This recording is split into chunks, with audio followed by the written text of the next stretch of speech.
Okay, we are live now. All right.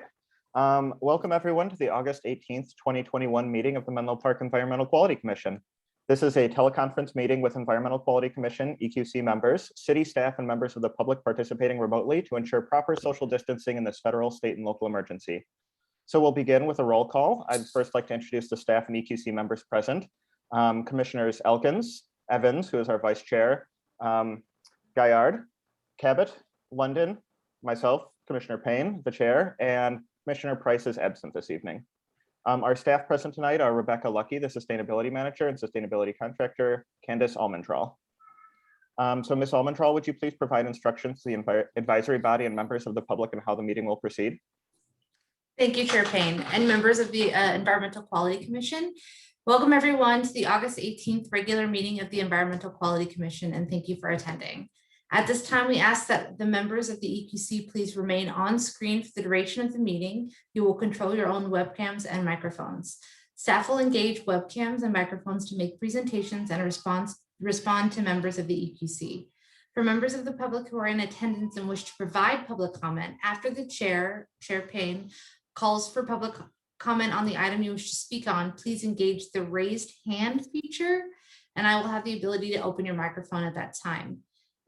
So you can provide your public comment to the EQC. For those members of the public who are calling in from a landline or cell phone, please press *9 to raise your virtual hand. That concludes the instructions, and I will return the meeting to Chair Payne. Thank you, Ms. Almondral. So before we get into regular business, we're going to start with public comment for the overall meeting. So under public comment, the public may address the advisory body on any subject not listed on the agenda. Each speaker may address the advisory body once under public comment for a limit of 3 minutes. Please clearly state your name and address or political jurisdiction in which you live. The advisory body cannot act on items not listed on the agenda, and therefore the advisory body cannot respond to non-agenda issues brought up under public comment other than provide general information. Ms. Almondral, are there any public commenters at this point?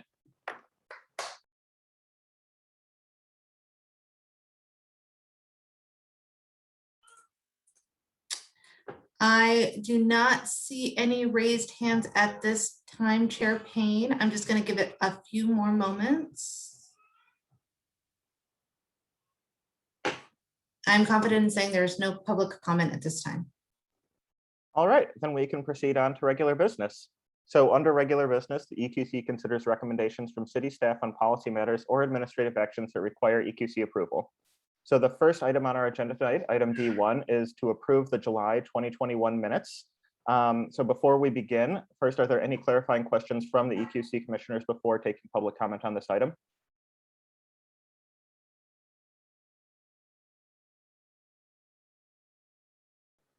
I am not seeing any clarifying questions at this point. Sorry, it'll take me a minute just to scroll between all of the video feeds here, but I'm not seeing anything.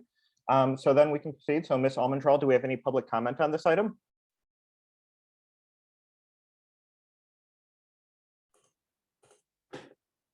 Yes, Chair Payne, we have one public comment from Mr. Peter Edmonds.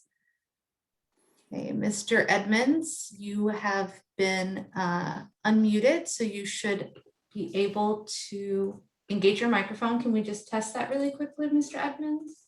Yes, I'm unmuted myself also, and I hope you can hear me. Fantastic. Okay. Good evening, Chair Payne and commissioners. I regret to have to draw your attention again to the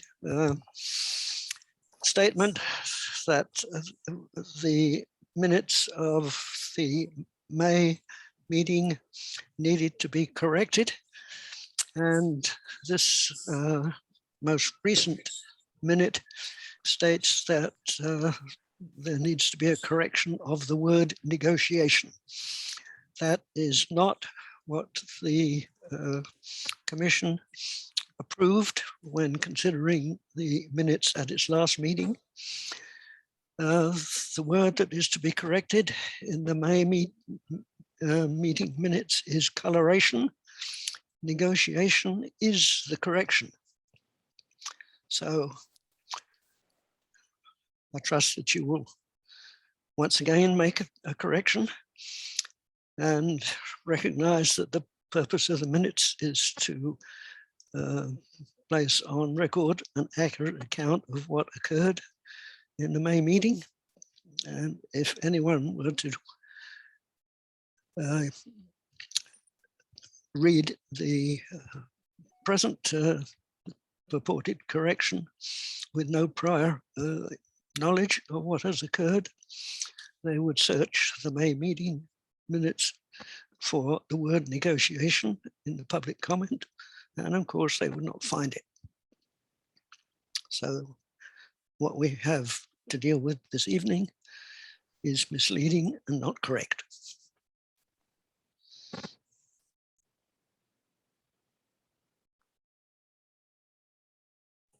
Thank you. Thank you, Mr. Edmonds.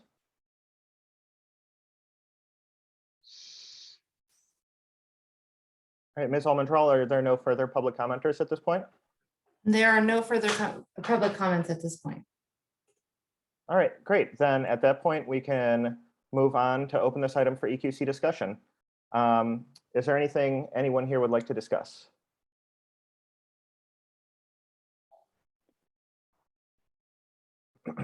So I was absent for the this first item in the previous meeting. So could someone else speak to Mr. Edmonds' comment that he raised about the correction that's needed at this point? I can do that. He's correct in my notes. I think maybe it was just left.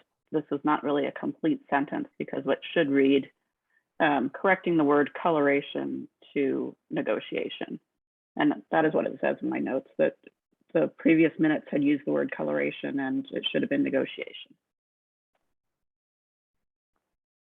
So All right. I'm willing to, if there's nothing else, I would make a motion that we adopt the minutes with that correction. All right, that sounds good to me. If there are no other further comments, any other adjustments that need to be made to the minutes at this time? I guess I just want to make sure that, is it Rebecca taking notes on what the meeting minutes will be, or is it Candace? At this meeting, it's Candace, I believe. That's what Rebecca said. Is it Candace? Yes, that's correct. Okay. Taking minutes for this meeting.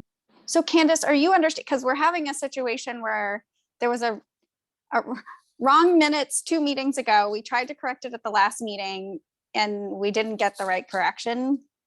Whoever wrote up the minutes didn't get it right. So I want to make sure we get this right. So I just want to make sure you understand what the correction is. Can you read it back to us? So Mr. Edmonds stated that the May meeting minutes needed to be corrected because there's an incomplete sentence that states coloration as the word that needs to be changed to negotiation. Maybe we could just, that's not quite right. Maybe we can Okay. just tell you it's page D 1.1. And we want to change the word that says negotiation. Actually, Leah, can you jump in here? I think we want to change Sure. the word negotiation to coloration. Okay. Sure. But I would just add, instead, I would say correcting the word and then add in here coloration in quotation mark to negotiation. So we don't have to eliminate negotiation. We just insert the words coloration to after the word word. Coloration 2. So can you read that back to us, Candace? Give me just 1 second. Yes, page D 1.1. You would like to insert the words coloration 2 after the word word. Yes. No, to eliminate the word negotiation. And not eliminate the word negotiation. Right. Yes, okay, I didn't quite hear you there. Yeah, and we're talking about it right here in the middle of the page where we're talking about the May 19th minutes. I will. Yeah. Great. Do you think that's clear, Josie? I do. Okay. All right, then do we have a motion and second to approve the minutes with the modification just discussed? I move to approve the minutes with that modification. I second.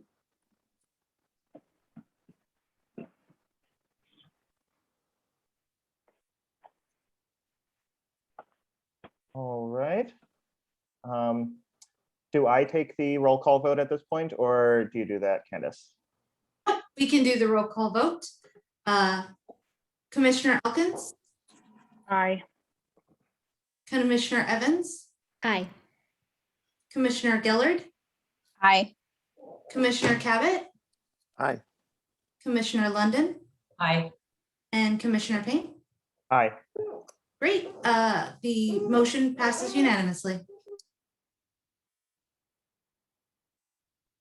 Okay, great. Then we can move on to item D2, to review and discuss the cost effectiveness and policy options report to electrify existing buildings, the climate action #1 strategy. So I believe I'm turning the meeting over at this point to Rebecca to introduce this item and make a presentation. Yes, thank you, Chair Payne. Let me just get the rest of the team on board here as well.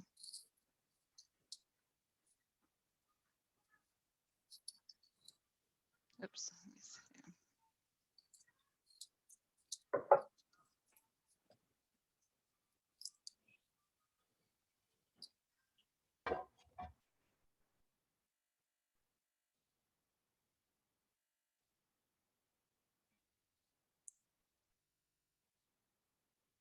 Sorry, there's a few of us, so hang tight.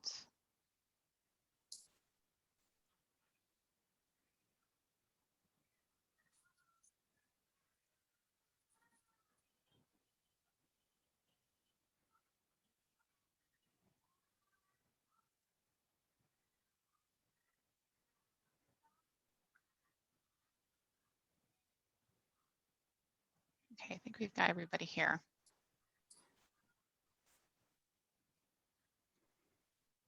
I'm going to share my screen.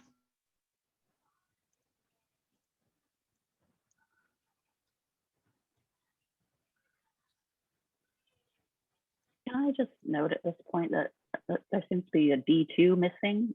We went from D1, now we're on D3, and there isn't a D2. Oh, wait a minute. I'm sorry. Ignore me. I'm looking at yesterday's or last month's agenda. Okay.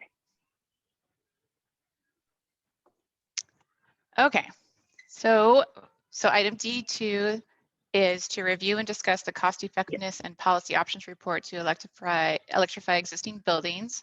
So I'm just going to quickly go over just the agenda and kind of the timeline of the project, and then I'm going to hand it over to the TRC consulting team and DNV consulting team who prepared the cost effectiveness analysis and the GHG analysis as well, and then be going over the policy options. So again, just going over the process and next steps. And ultimately what we're trying to move toward is how are we going to meet the climate action plan goal to convert 95% of existing buildings to electric by 2030. So just a little bit of background on the climate action plan goal #1, because we do have quite a few attendees at this meeting.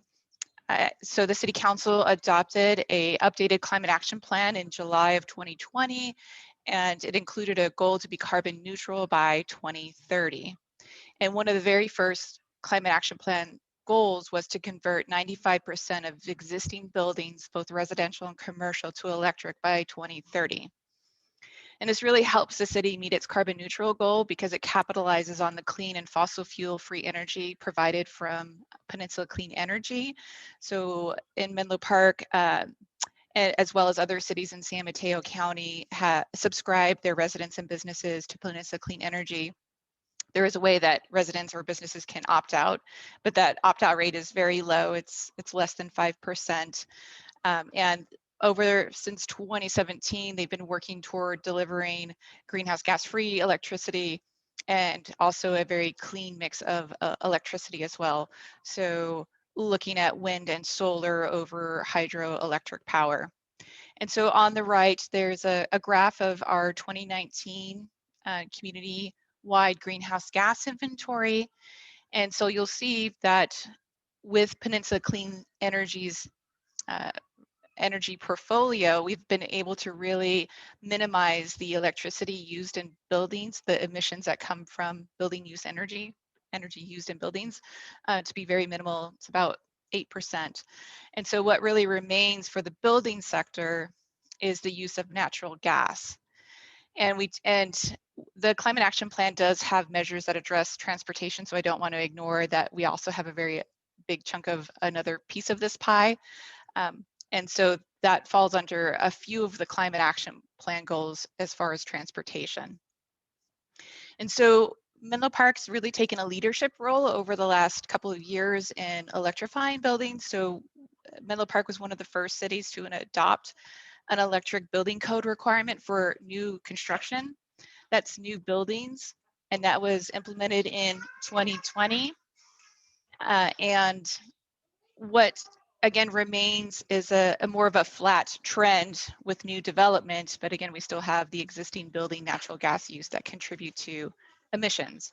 And just for background, you know, 1 therm of natural gas used in a building contributes to about 12 pounds of greenhouse gas emissions that ultimately contribute to climate change and the impacts that we're certainly experiencing right now. So City Council direction on this was provided not only in July of 2020, but also earlier this year. They directed staff to prepare a cost effectiveness analysis and policy options to present to the City Council. They also did request feedback from the Environmental Quality Commission to look at the analysis and the potential policy pathways to achieve the CAP goal. So a working draft was provided to the EQC last month and was reviewed concurrently with city staff. And the Environmental Quality Commission at the meeting last month deferred further review of the analysis and policy options to the Commission's Building Decarbonization Subcommittee. So that consists of Commissioner Evans, Gillard, and Cabot. And they also did provide a memo to the Commission on their recommendations and their feedback on the analysis. And they will be presenting a slide deck as well after we present. So the timeline going forward, I just want to emphasize that at this meeting, there's no final decision being made regarding any policy or program. That is going to be done at the City Council level. And the next step for City Council is to have a study session. And study sessions, again, really provide further direction to staff. They don't result in final decisions. So the goal tonight for the Commission is to provide the feedback for the City Council by the August 31st study session on the cost effectiveness analysis. And then on August 31st, the analysis and the policy pathways will be presented to City Council, and staff will receive direction on preparing a possible roadmap and timeline. And then September 15th, there's another Environmental Quality Commission meeting. It's anticipated that that meeting will also look at finalizing feedback and advice on a policy roadmap and timeline for the City Council. And then on October 12th, the City Council will have another study session to review a roadmap and timeline and provide further direction on electrifying existing buildings in Menlo Park. So that concludes my intro to this. And so I'm going to hand this over to Myra Vega, Doug Cott, and Abhijit Pandey, our wonderful consulting team. And I also do want to mention that Ron LaFrance, who previously was our building official, and we've brought him back on to help with this project to help us navigate some of the policy options as well. So with that, I will hand it off to Myra first. Thank you. Thank you, Rebecca, and thank you to the EQC team for having us again. I'm sharing my screen. I hope you can all see it now. So I'll be going over the cost effectiveness and policy options portion of this presentation. And as I navigate through this, I'll highlight what were some of the changes that we made since the last EQC meeting, and continue to provide a additional context for anyone that is hearing this for the first time.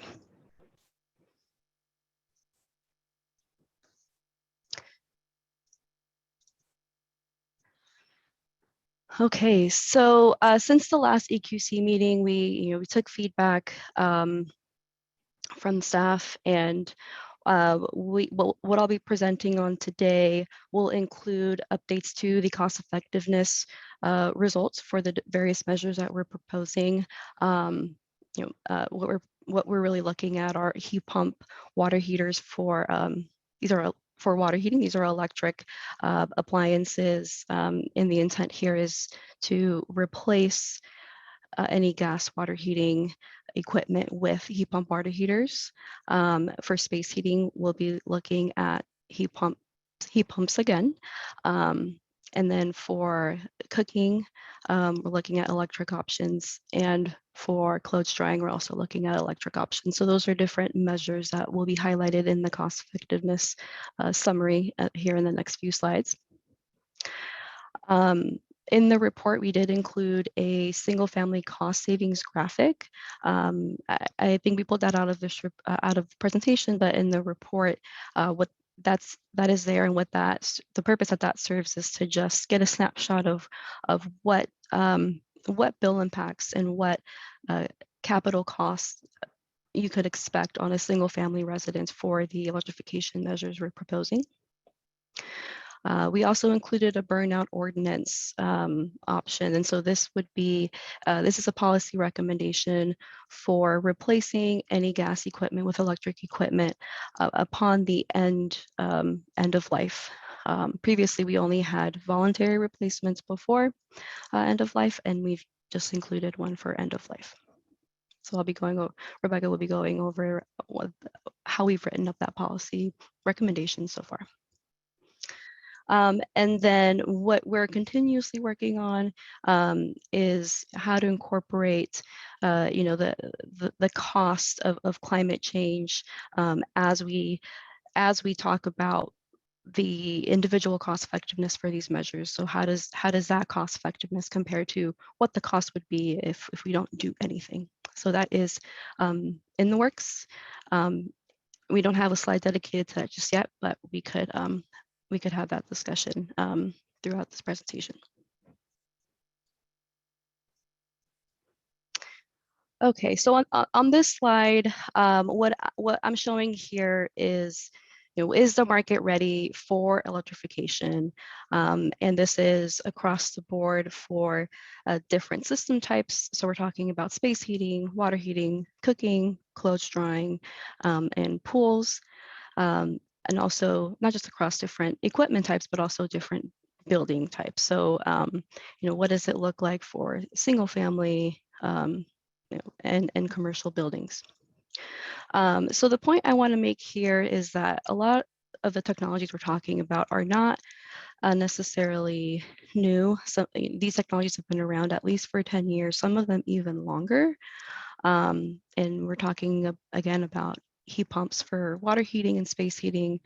Typically, we're talking about induction for cooking, but we could also talk about electrical resistance. For pools, we're also talking about heat pumps. Those are essentially heat pump water heaters. And a couple of notes here. The more challenging building types to electrify are certainly in the commercial sector, and those are listed in the rightmost column, particularly labs and restaurants. Restaurants, because of just their it's difficult to electrify the cooking portion for restaurants. There's a lot of specific benefits within the restaurant industry, or specific things that cooks and chefs like with gas. And so that's one particular challenge. And then with labs, it's usually the high space conditioning loads that make it difficult to electrify. But all in all, there are resources available, and it's a matter of making sure that homeowners, property owners, and contractors are aware of these resources on how to electrify different end uses across different building types.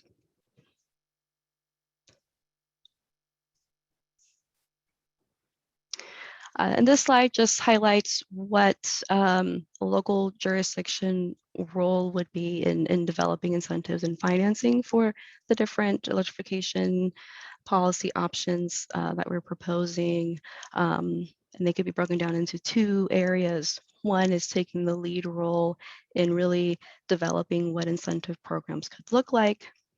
And that could include UUT, partnering with other agencies to develop incentive programs, and then taking advantage of any municipal financing.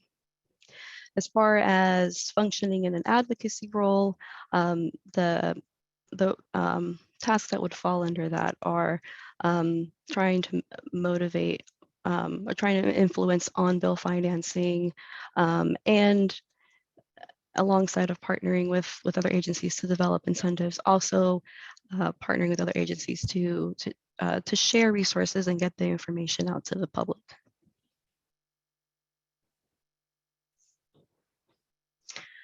So now I'll be moving into the actual cost effectiveness portion of the slides. And before I move on, I'm just going to go over some definitions and some assumptions that were used in the cost effectiveness report.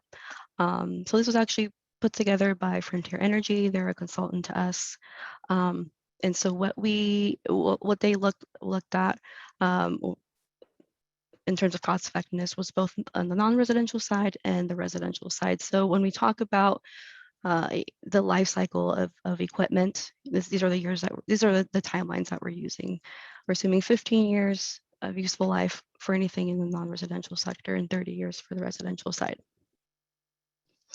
You'll also see a couple of terms in the next few slides. When we talk about, is this cost effective or not, we're usually talking about two, at least in the context here, talking about two different perspectives. One is it cost effective on bill, meaning what is the actual impact to a consumer's electric bill or gas bill. And then we also use the term TDV, or time dependent valuation. And so that takes into account the societal value or cost of energy. And so you'll see both of those terms come up through this presentation.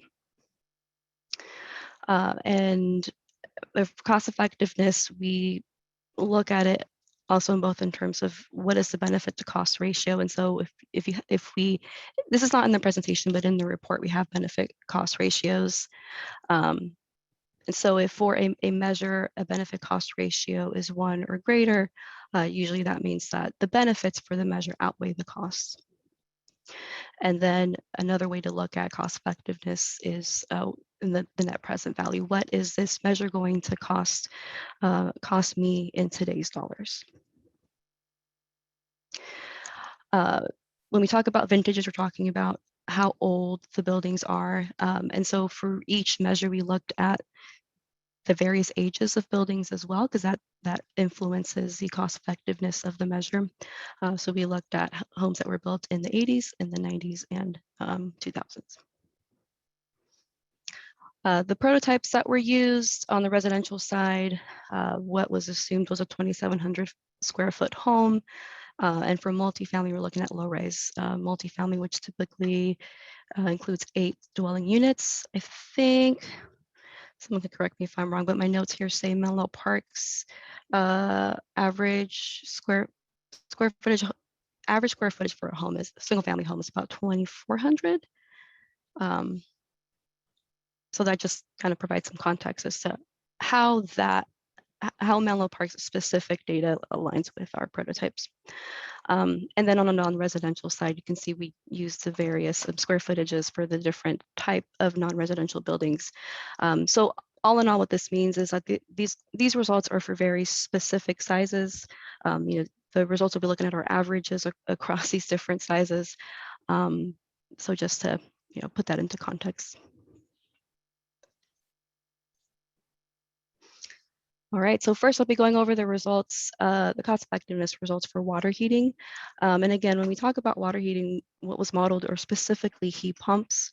And so these are electric appliances that most people are familiar with. When they think about water heating, that they're they're thinking of a storage tank. Either it's gas or it's electric, and if it's electric, it's using a resistance heater. And a heat pump is a little bit different in that it's actually using a refrigerant to transfer heat from the air to your water. It works like a refrigerator essentially, but in reverse.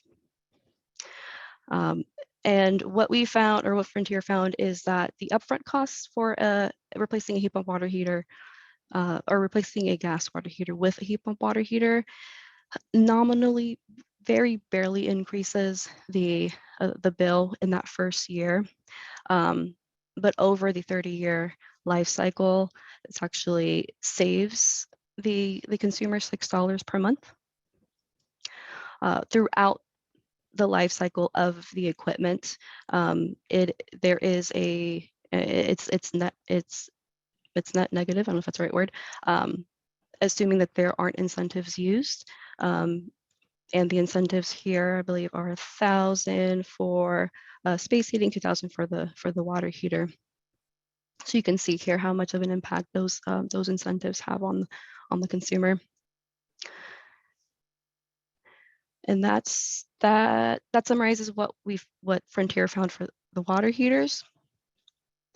And then on the space heating side, the results were really there was more of a range depending on the efficiency of the equipment.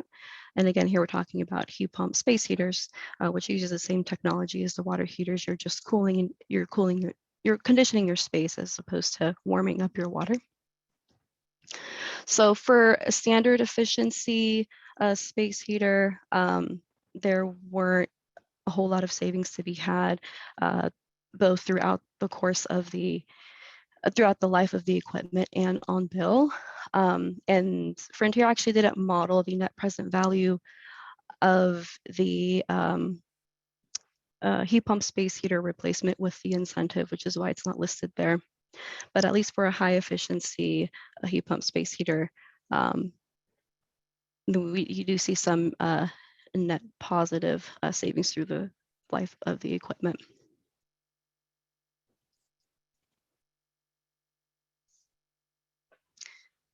And then finally, the last two end uses that I'll be talking about are cooking and clothes drying. And these were not shown to be cost effective, either on bill or through the life of the equipment.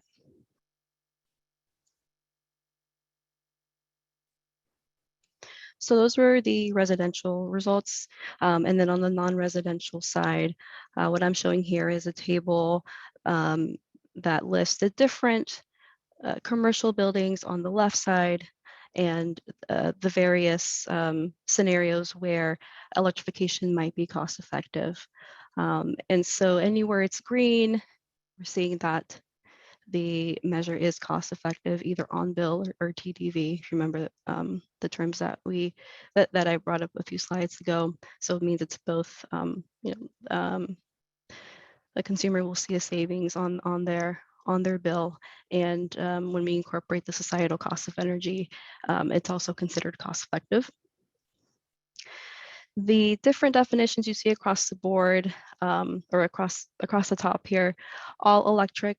So that means just replacing any gas equipment with electric equipment. All electric plus efficiency. This is what we call an electrofit. So it'll include electrification plus envelope measures. So it could be improving, updating your windows and making any improvements in the envelope. And then finally, in the last column, in this scenario, we're talking about all electric combined with solar.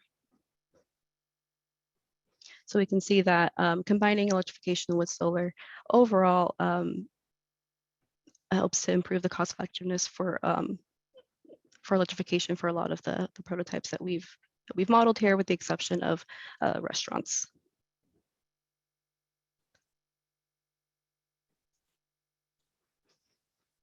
Okay, and on this slide, this is really meant to highlight the importance of equity. And so we're just pointing out some demographics specifically to Menlo Park, and highlighting some of the strategies that could be implemented to ensure that electrification is done equitably. So Menlo Park has about 1,500 housing units. I think the staff report said 1,400, but around 1,400, 1,500 units that are below, that are considered low income.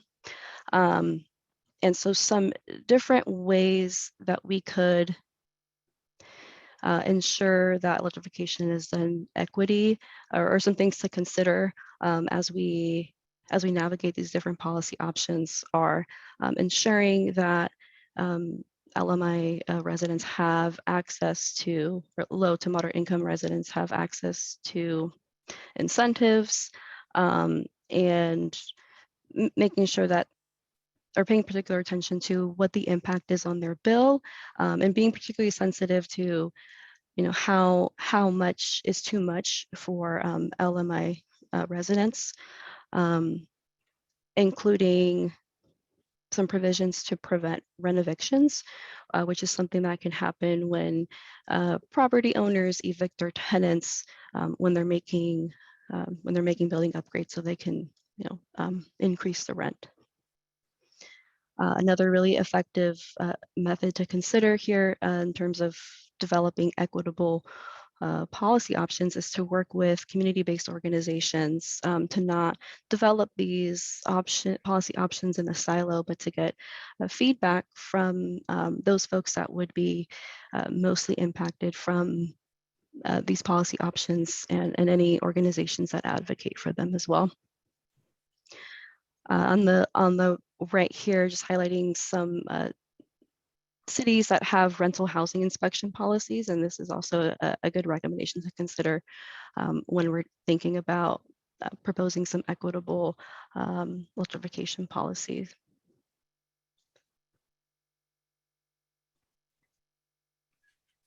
And with that, I will hand it over to Doug. Thank you, Myra. As part of the updated cost effectiveness study, we did also investigate, using the methodologies based on your climate action plan, what the impacts of each of the potential policy options would be, to see if it were possible, using the measures that were considered, to get to the 2030 goal of emissions reductions associated with building electrification. And we find that cumulatively, you can get very close, but the policies as conceived so far will leave you slightly short of the goal if they were all to be enacted. And you can see, of course, certain actions have a higher impact. Certain end uses have a bigger emissions profile based on the amount of electricity consumed per year over that life cycle as well. So and or quantity of technologies that are deployed across the city. If you go to the next slide, Myra. Another kind of important point to note is looking at just what is captured through the process of building permitting may not be enough using standard methods where a lot of work is done kind of external to city inspection or permit. So there is that sort of time certain or burnout kind of approach that's actually very, much more significant in its greenhouse gas emission reduction because of the sort of enforceability associated with that. So while it can be the same measure replacing the same equipment, without accountability, it's hard to know whether you're achieving the greenhouse gas emission savings. So next slide, I'm gonna walk through kind of a handful of questions that do come up from time to time in discussing the idea of building electrification, especially in a retrofit scenario. There are questions related to the ability of the electric grid to handle the load increases, questions around service and support from utilities, questions around resilience, and some bigger picture questions relative to the real benefit and value of emissions. And of course, everyone is obviously very concerned about the public safety power shutoffs and the fires associated with that. So we'll kind of go through a couple of them now. So first off, can the grid handle the load?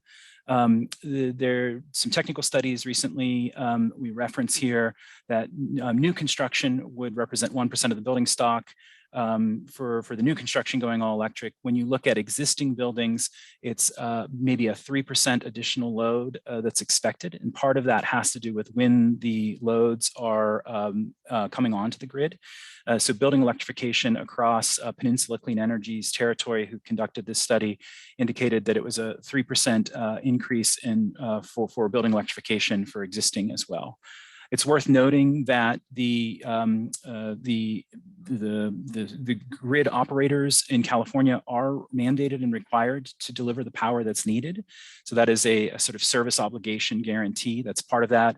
And kind of to illustrate that point, there's a quote there from PG&E that they understand that electrification is the lowest cost, lowest risk mitigation strategy, and they are fully committed to meet all electric buildings across the service territory. So that's sort of kind of one of those big questions that comes up often about grid reliability.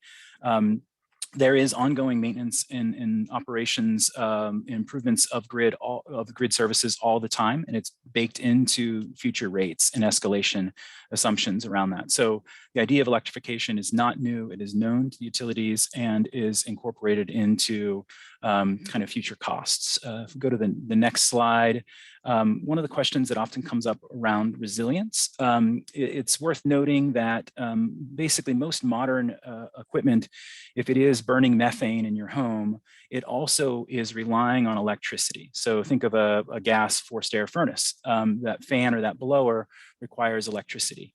Your electric dryer, your gas dryer burning methane, it won't operate unless it can spin, because that would be a fire hazard. Even stoves, which would use an electronic ignition, while you could light that with a match, so that's one possibility. But generally speaking, even your water heater will not operate without electricity in kind of any kind of unit over the last installed in the last 25 years. So electric components are a part of gas equipment, and so this idea that resilience is somehow linked to gas is kind of a misnomer. And in major disasters, the first commodity or utility that's shut off is gas, and it's the last one restored often. So it comes up often as a question. There's a lot we're doing now around even the PSPS, the public safety power shutoffs are becoming more localized where there is risk, where electricity does get cut. That is going to continue to be a policy improvement from the state level, and ultimately an operational improvement. And it's understood that it's not a solution is not to disrupt power for large areas of the state in order to kind of manage for a fire. And relative to the last few questions that were sort of in that FAQ, that notion of fire is an important one, right? And the continued burning of fossil fuels contributes more significantly to climate change. And so the longer we contribute to that, the more the environmental impacts and the harsher fire seasons, loss of life and loss of structures that come with that continue to happen. So, and as Rebecca pointed out in her presentation, the grid is green. The electricity that's provided to Menlo Park is in fact carbon neutral. So that's an important aspect and creates that urgency about moving off of fossil fuels and moving away from burning methane in our homes. So with that, again, I just want to kind of maybe highlight that there are a lot of policy options that are going to be important here. I'll pass it back over, and these will get you close to your goal for your 2030 goal and your climate action plan. Thanks, Doug. So the policy options overview was really worked on by multiple team members on this electrification team that's presenting to you tonight. So I'm just going to give you an overview, kind of target the conversation on what are the aspects of cost effectiveness, what are some of the hurdles or the barriers. And so one of the first options is public engagement and general education. And the intent with this policy option is probably to go a bit further than, you know, just providing flyers or general forums. It's more of how can we provide individualized information to homeowners, because each home is really unique. It's built in a different time period. There's potential barriers, and just making sure that people have the technical assistance available. There is technical assistance already available for new buildings through Peninsula Clean Energy. So if there are, you know, building professionals that are struggling, at least with new construction, they're able to call a toll-free number, have someone review their plan set, and give them some innovative ideas. So this would be an extension of that kind of program.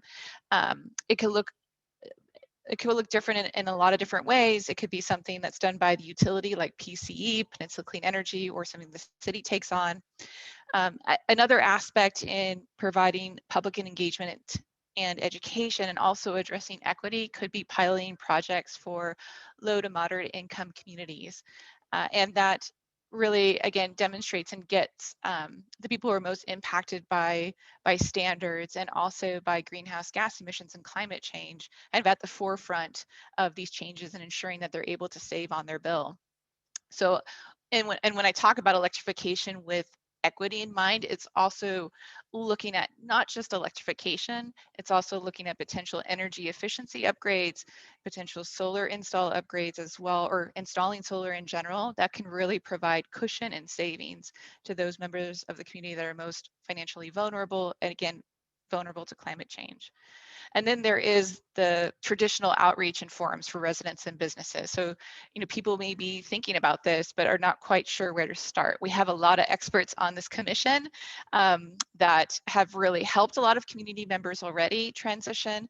And there's also the element that's been mentioned a few times about the contractors that need more education, particularly around water heating.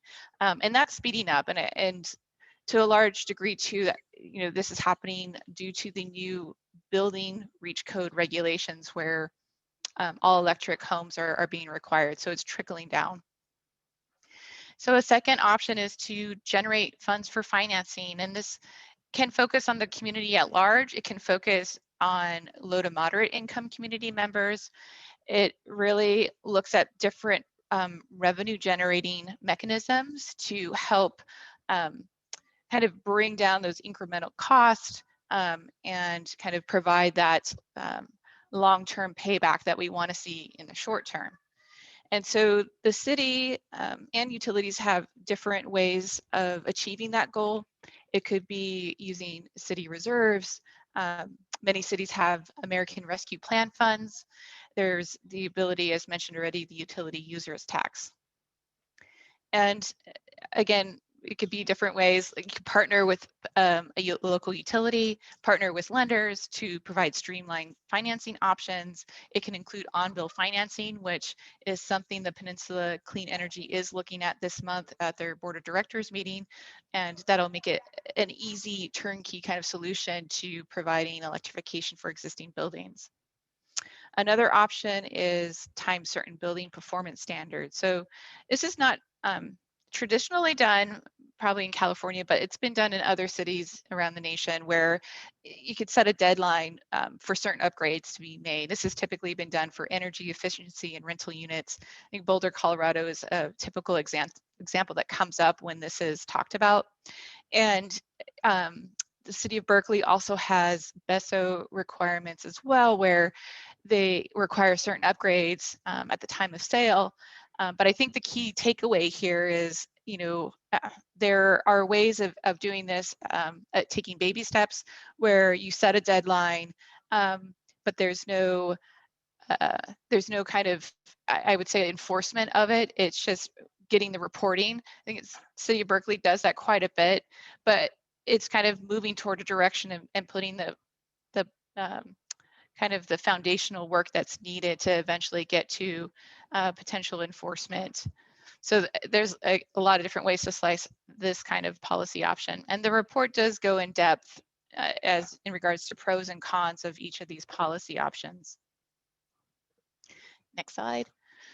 So another option that we really dived deep into, thank you, Mr. Ron LaFrance, for doing a lot of this work and really helping us understand kind of permitting processes and code language.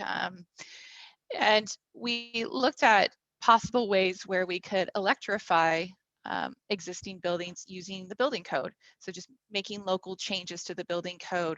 There are processes to do that, to conform with state requirements when you're changing the building code. But some of the main ones we looked at were requiring heat pumps when installing air conditioning. It was a pretty straightforward approach. It is something that you do need to eventually electrify. Another option looked at electric ready at panel upgrade or solar PV installation. And that's just really kind of preparing residents and the community for the transition that we know that's coming. And so just making sure you've got enough space in your panel, making sure you've got the wiring that you need to the potential appliance. And then another option is heat pumps installed at when it's voluntary, and this really looks at if someone's doing maybe an addition or a renovation and they're moving their water heater to a different location, and that would be a requirement where they could have to upgrade their equipment. And then another option is heat pumps installed at additions to single family homes, and heat pump pool heating requirements for new pools, electric appliances and alterations, and then replacing at the end of life, which is known as burnout. And so, oh, sorry, can you go back to that slide? So the point is, and a lot of these is looking at, Myra presented on the cost effectiveness and showed that, upon burnout, when an appliance is at its end of life, it shows that it is cost effective over the long term when looking at time to benefit value, when looking at the future energy costs and the societal costs needed. And that option really is option G, which is the burnout. And it is cost effective. There are some hurdles that need to be addressed in order to ensure that the policy is effective and meets the goal and the intent of the climate action plan. And I think, and as Doug mentioned too, we do have a low compliance rate in general for heating equipment. And so again, that could be improved upon to ensure that we are capturing all appliances that are at the end of its life. So for the other options where it's not a burnout kind of situation, there is an element of added cost. If you're replacing an appliance before the end of its life, that definitely changes the analysis. So I do want to highlight that those are kind of the issues. But the other kind of benefit to looking at changing out the equipment when you are doing a renovation or you're doing an addition is that you have that time to kind of research, you have the time to find a contractor that's capable of doing the work, versus being potentially in a situation where you really need hot water or you need heating and you may not have all of the infrastructure in your building yet to support that. So there are trade-offs to each of these options. Next slide. Another option is time of sale. There are a lot of, if we went back, and I'm not suggesting we go back to the slide, Myra, but in Doug's slide where he showed, how we can get to our carbon goal or electrification goal, one of the highest kind of GHG reductions was time of sale, because a lot of properties do, transfer titles often, particularly in the residential area. And for the policy options, I just want to emphasize too that we were looking at residential. We haven't dived deeper into commercial or businesses as far as requirements. That's another next step. But for time of sale, it's unique in the fact that, again, you're taking out appliance potentially before the end of its life, and that may not be cost effective, but it may allow that more practical approach to allow someone to do the research and at least or be motivated at the time of burnout to replace their appliance with something electric. I think for this one, it's looking really at electrification ready. And again, the report does dive in deeper as to why electrification ready for time of sale might be more appropriate than actually requiring the equipment change out. Next slide. So some key takeaways from this pretty lengthy conversation and very technically dense report is, for the policy options, they are doable. In order to make some of them work, there may be other policies or programs that need to be in place to make them successful and to make them meaningful. And this includes, addressing equity, having access to greater incentives or financing, as I mentioned, on-bill financing, reducing life and safety risk. We don't want people to avoid getting a permit because of a regulation, and potentially looking at rental protections as well to ensure that the renter is protected from rental increases or rent evictions. And so the analysis also only reviews heat pump technology, which is the most efficient and will save you the most. But there are other technologies out there that are electric resistance. We all know the traditional electric resistant stove that is still available. And so that can increase utility cost if a consumer or a community member chooses not to use heat pump technology. There is long-term effectiveness in using heat pumps. So when Myra is going over the cost effectiveness analysis, there's really two components. It's looking at what are the short-term impacts and the individual impacts to a community member, and then there's these long-term impacts to the individual and also society in general. And in all the cases with space heating or water heating, the time-dependent value did show that it was cost-effective. Now, the way it works on a bill, those results become very mixed. Some of it's nominal, some of it is it's costly on the bill when you're using lower efficiency equipment. So one thing that community or building owners can do is install or increase solar that can really protect them from any increases in utility costs, and they can experience significant payback and savings. It's quite substantial when looking at electrification as a companion to electrification. Also, as Doug mentioned with grid resiliency, it's important to also to consider the kind of resiliency that you do need, and solar does provide that. And I think we're moving toward an area where we're going to need battery storage as well to kind of really protect those from these power shutoff events. So the next steps potentially is to look at short, medium, and long-term kind of roadmap and a timeline for electrification of these existing buildings. I mean, this is all, again, very robust. We're talking about different building types, different equity concerns, and that kind of lends itself really to trying to figure out how do we get there and still meet our goal. Next slide. So in building a potential roadmap, there are criteria that's typically used in policy analysis. I'm not suggesting that the criteria that's listed in this slide, but they are examples of what could be used to build that roadmap.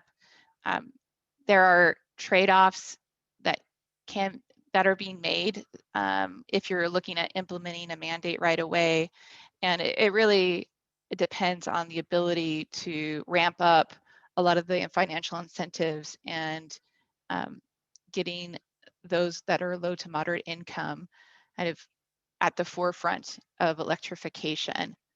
So I want to leave it there as far as this presentation goes, but just leaving it open to possible criteria that could be evaluated, and the City Council could provide direction to the EQC and to staff as to how to build that roadmap, potentially using some of these criteria. We're open to other criteria being considered or how it's prioritized. That would all be helpful feedback. Thank you.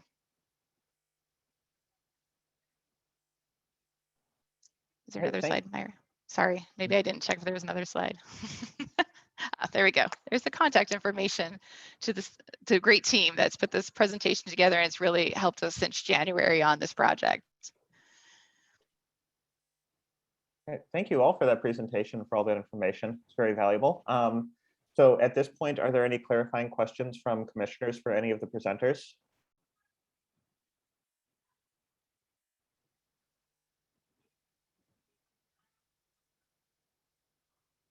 I want to just say thank you for, making some adjustments based on the feedback that we provided last meeting.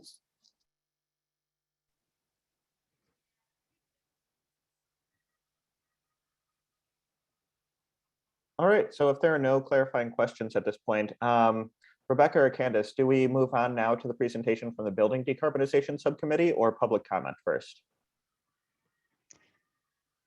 I think the presentation from the Building Decarbonization Subcommittee would be good, and then taking public comment. All right, that sounds good to me. Is the subcommittee ready to present at this time? I think so, yeah. I'll just share my screen.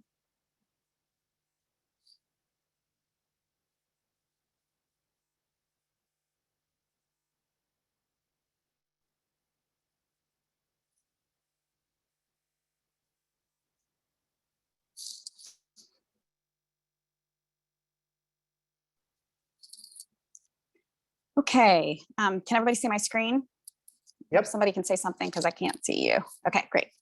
All right, so at our last meeting, the EQC asked the subcommittee to take a closer look at the draft report that was provided by the team, TRC and team, and come back with recommendations. So at the same time, we, as a commission, asked TRC to make some changes, which they did, and we didn't have those changes until the agenda was posted. So we made our recommendations based on the draft that was presented at the last meeting.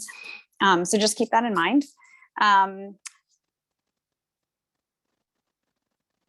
So one thing that has happened since the last meeting is the IPCC, the Intergovernmental Panel on Climate Change, came out with its 6th assessment, which is, many are saying, is sort of a code red about the changes in climate that we're seeing and the desperate need to act quickly. There's a lot of strong language in the report that is somewhat new for this group of rather kind of steady scientists who have like on a fairly regular basis actually underestimated the swiftness of the changes. So to the extent that the IPCC has gotten anything wrong is that they didn't anticipate how fast things would change. So the climate is changing faster, things are getting worse faster than they predicted.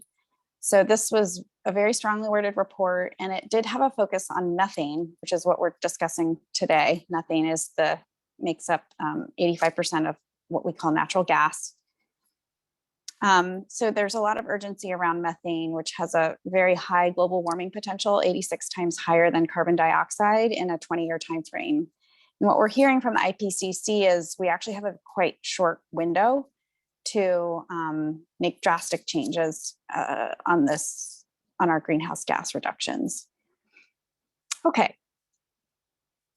So we've already been over this, but I'll just, maybe repetition helps. We have a goal, the city set a goal of reducing greenhouse gases by 90% by 2030.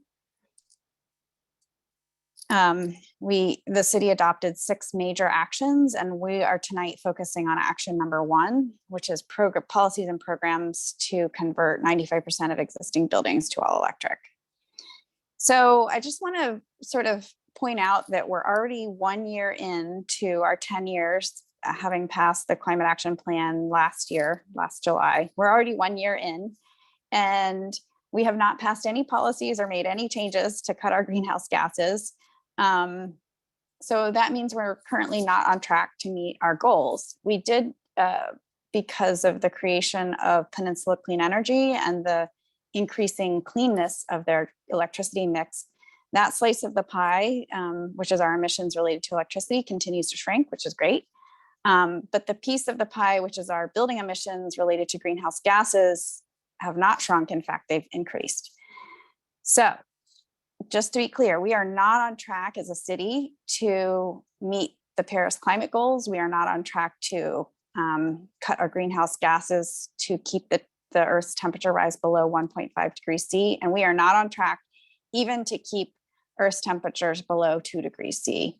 So I just want to have that as a starting point. So how do we get on track is the question. And that's been the focus of the report that TRC and team have put together. So as a reminder, 41% of the city emissions come from buildings. Okay, so TRC's report, at least as it was presented before this meeting, still is a draft.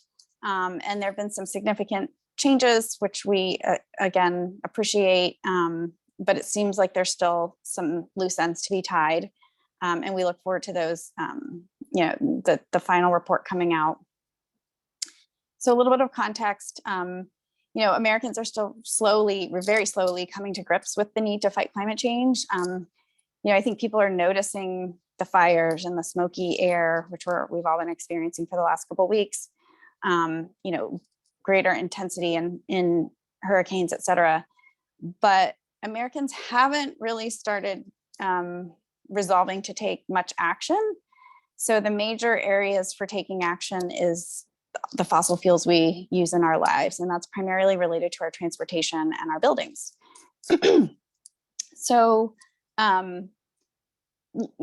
we're looking with kind of a very fine microscope almost at the costs related to changing out a water heater or a furnace, but we also have to keep in mind the macro costs of not doing anything, which is that climate change continues to sort of spiral out of control and really limits the type of life that our children and grandchildren will live because of the amount of money they will be spending dealing with climate disasters.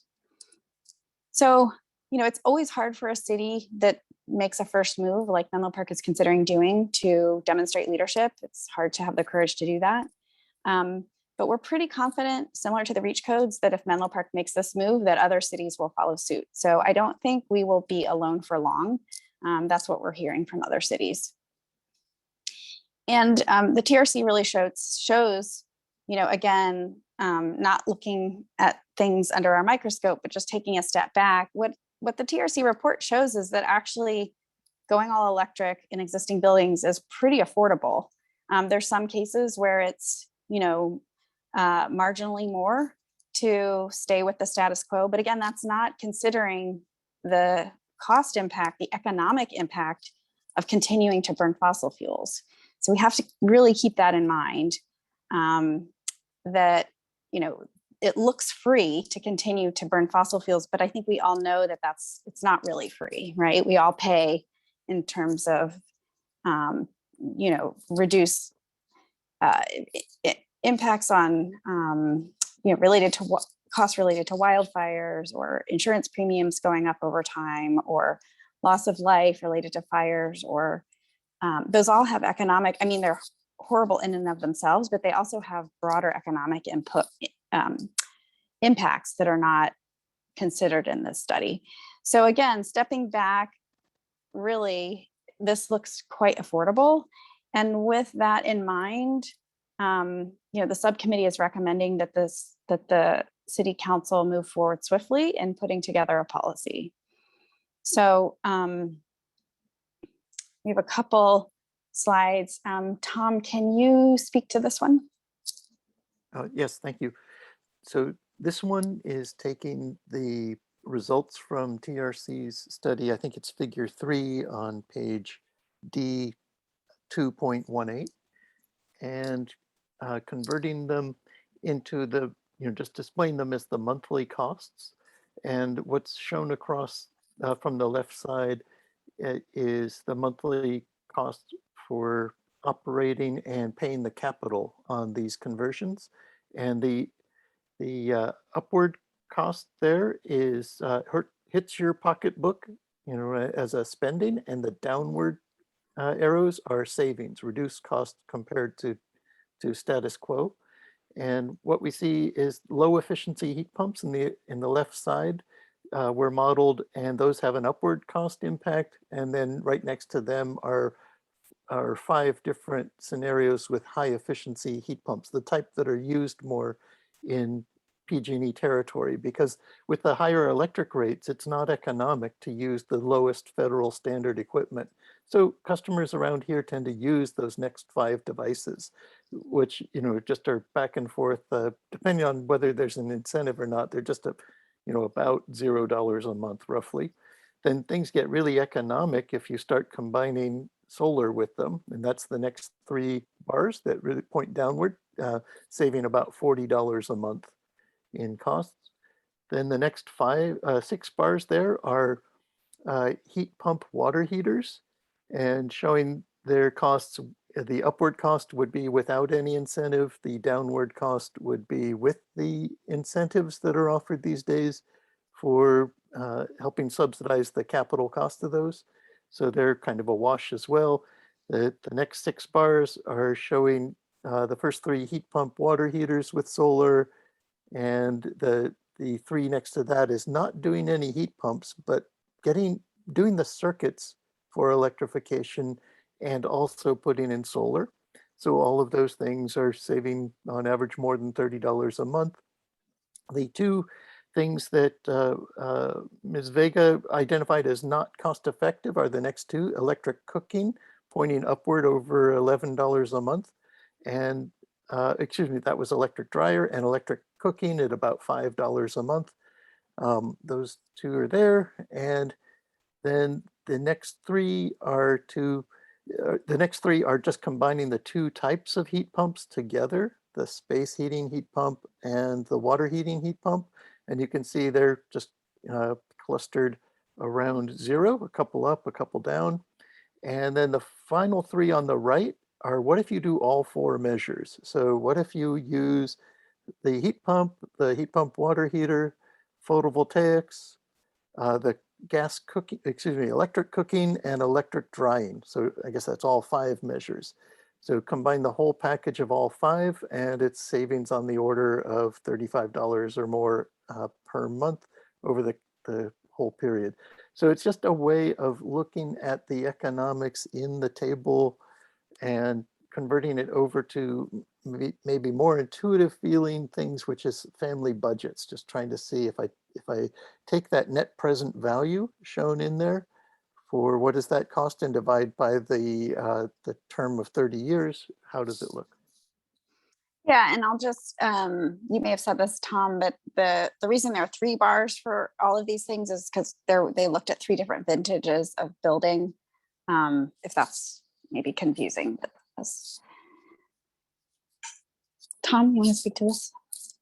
Sure. So this plot is taking the emissions that they list in that table in therms, or the therm usage, gas therms per year, and multiplying that by, as Rebecca mentioned, 11.6 pounds of combustion emissions per therm burnt in a home. And also in this case, I included the upstream emissions, which are caused, to get the therm to the home, it has to be drilled and processed, collected, stored, transported, etc. During the course of all that upstream work, it has emissions about equal to the combustion emissions. So it roughly doubles the total emissions involved. So I just included that full honest accounting, including upstream. And what it shows here is just the cost of the different devices in dollars per ton. So the customer's cost in dollars per ton saved. And so lots of those, you can kind of see on the scale that lots of those are near 0 and a few negatives. The big standouts that are positive costs, meaning it costs us money per ton, were the electric dryer and the electric cooking. And the reason those are so high is the equipment cost in the study was fairly high, and the amount of gas that those devices use is fairly low. So it's kind of got a lot of capital burden on it. But anyway, that's how that chart can be read. I think the next one might give us a closer view. All right, in this next chart, it's the same thing, the same data, except I just took out the 2 that are not really affected by the building code. The building code and energy codes don't really go into cooking or clothes drying. And those two weren't looking all that interesting. So I took them out so we could see the answers on all the others. And what we see in the cost per tons is everything is under $29 a ton saved. And sometimes there's a negative cost, very happy event of being $250 ahead. But the reason to look at all these dollars per ton is to start thinking about what our children are going to have to face in terms of their costs of dealing with climate change and the cost per ton, and the different information we get from oil companies saying they can try to sequester carbon underground. They make proposals at about $200 a ton, and they say we're going to need a lot of it. We'll be doing a lot of that. So what the TRC report is showing is that by electrifying buildings, given our clean electricity, we can actually be doing a lot of the savings at well under $50 a ton. So this is the most affordable way to start getting on top of the climate problem. And so I'm glad TRC has done this work, and that folks are starting to get this out here so we can start to see what is the cost of addressing climate change. Not is it cost effective, but since we know we have to do it to assure a viable future, how do we do it cheaply? And it looks like building electrification is the low cost method. So that's what we're exploring. Great, thank you, Tom. So, there's many recommendations we covered in our memo, but we were trying to keep it simple. Our memo was short, and that was for a reason, to try to, make it readable, something that council members could digest. So, and our recommendation to the EQC would be to adopt the recommendations in the memo, and those are to direct staff to draft a policy that prohibits the installation of new gas devices. So we feel like this is, a simple way to begin what we need to do to decarbonize. I think some of the other policies that were posed are interesting, and if council has the appetite for them, then the more the better. But at the very least, prohibiting new gas devices, which can have a life of 30 years, it helps us stop digging ourselves in a hole. So what do I mean by that? I mean that eventually we will have to stop distributing natural gas to homes because the climate impacts are so great. And the state has already committed through its greenhouse gas emission targets to reducing its fossil fuel emissions in such a way that they will have to stop delivering natural gas to homes. It may still be delivered to power plants and large industry, but it won't be delivered to homes forever.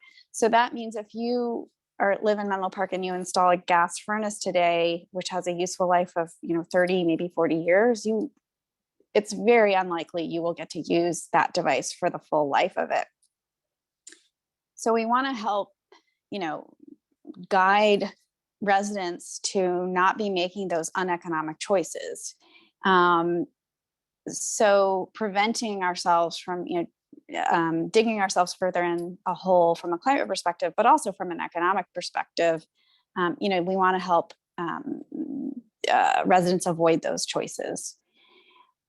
So first would be drafting a policy to prohibit the installation of new gas devices. Next would be provide a program to protect low-income households, and we make a proposal.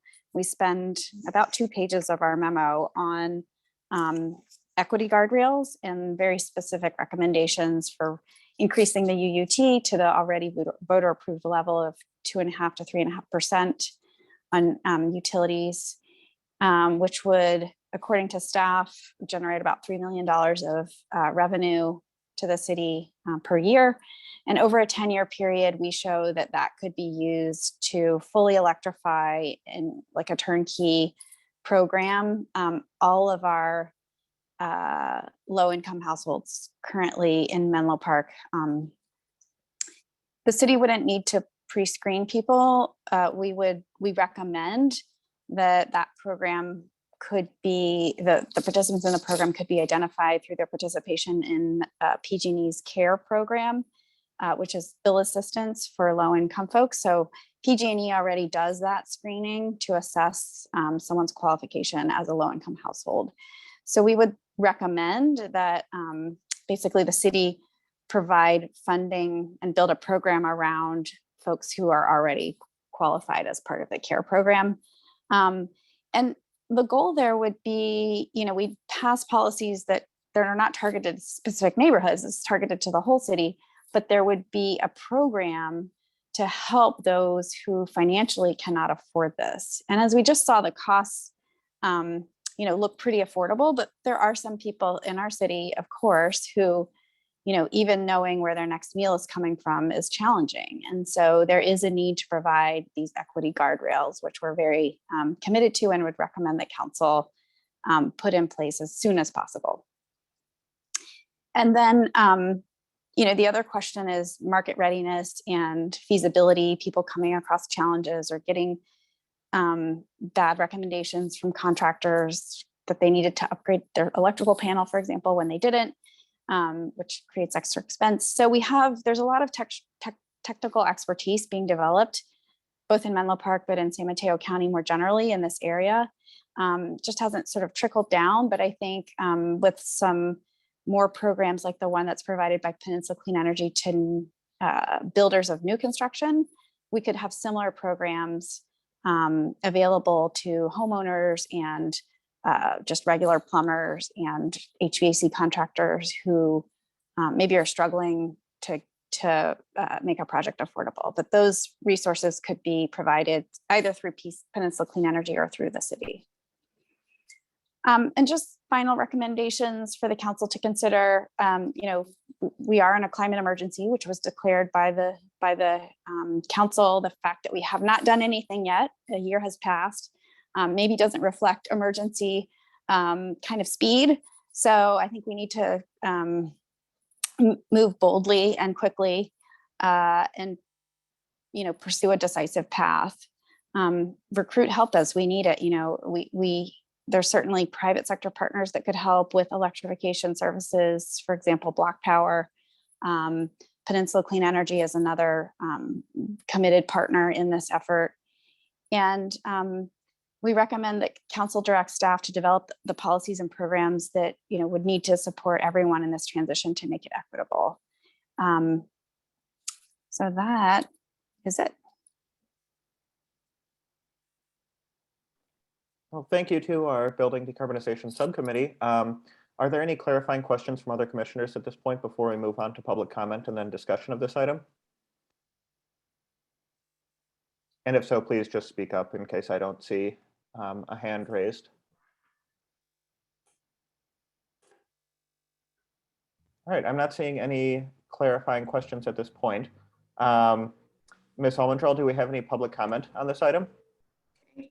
So just as a reminder for members of the public who are in attendance who wish to provide public comment, please use the raised hand feature and I will have the ability to open your microphone so that you can provide your public comment to the EQC at this time. Okay, and we have one public comment at this time from Mr. Peters Edmonds. We also have another public comment in the queue, but I'm going to go ahead and open Mr. Edmonds' microphone at this time.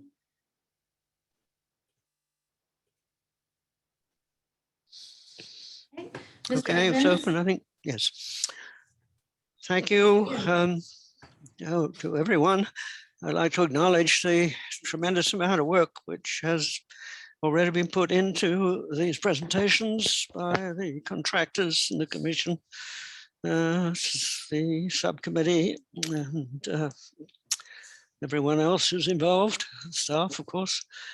This is a tremendous amount of information, and I can't pretend to be able to grasp it on even the second or third presentation. However, there are a couple of externalities that I'd like to bring up here, which I haven't heard mentioned, and I'd like to hear what you have to say. The question is, what happens to the gas-fired equipment after it is removed from the buildings? Of course, the superficial answer is that the contractor hauls it away and it's out of sight and out of mind, but that's not good enough. What does the contractor do with it? Does take everything to a dump? And what's the environmental impact of such a process? Is there a dismantling and recycling industry which could be encouraged? Is there a secondary market for serviceable and not very old gas-fired equipment? There may very well be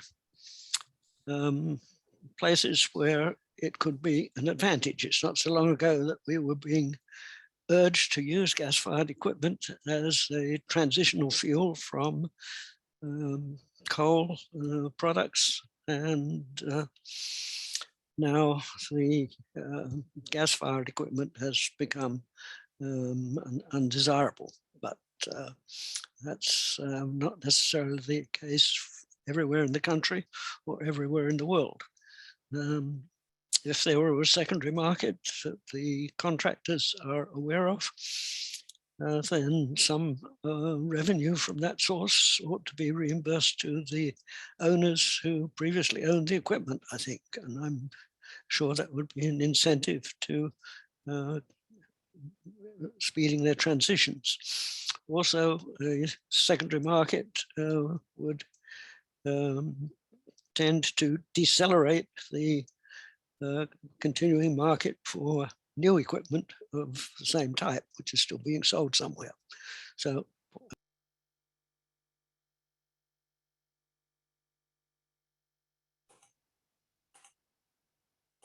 Thank you, Mr. Edmonds. Thank you for your comment. Our next comment is from Mr. James Pistorino. You have been allowed to speak. Please unmute your microphone and begin public comment. Great, thank you. Thank you for your time. I have to admit, I did actually review the report. I think it was prepared by TDRC for last month. And I have to, in light of that, I was surprised to hear the presentation earlier contending that switching would save something like $6 a month. And I was also surprised by Mr. Kabat's diagram showing alleged savings. Looking at the report that I see, and for example, I'm just looking at the tables on pages D-4.46, 4.47. I think there's continued ones. It's on the other pages. Every single one of them shows an increase of costs of thousands of dollars up front. And I'm just picking one to start off with. Table 4 on page 4.47 shows a main panel upgrade of $3,181. I don't believe any of the presentations we've looked at consider the time value of money of the capital increases. Again, you just look at the most common thing you'd think people would probably have to replace more frequently would be a home water heater. And again, the home water heater report shows, this is table 2, also on 4.47, shows an increase in cost, if I read it correctly, of just the initial cost of an increase of $2,400 right there. So I don't see where anybody contends there's going to be savings. There definitely won't be savings. It will definitely cost that. If your water heater goes out, the proposal is that you will spend thousands of dollars to upgrade first your panel, the wiring to it, and also face an increased monthly marginal cost for increased service. The report mentions upgrading service from 100 amps to 200 amps to the home, in addition to the wiring to the new unit and the cost of the new unit, which the council. So I just don't see any way that the representations that have been made about the cost savings are true.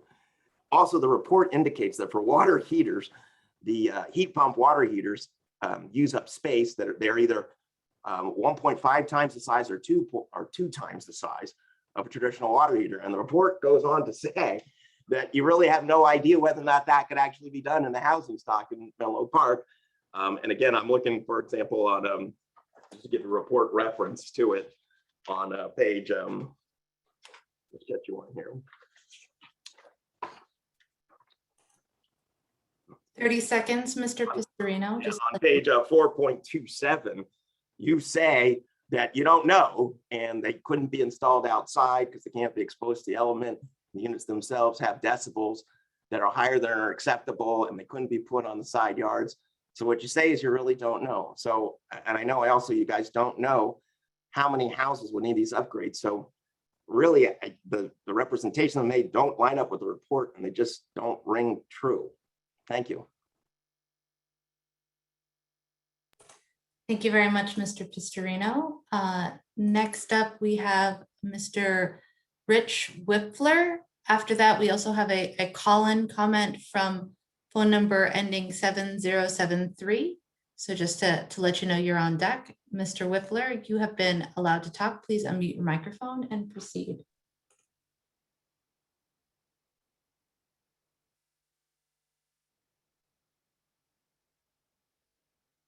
Mr. Whipfler.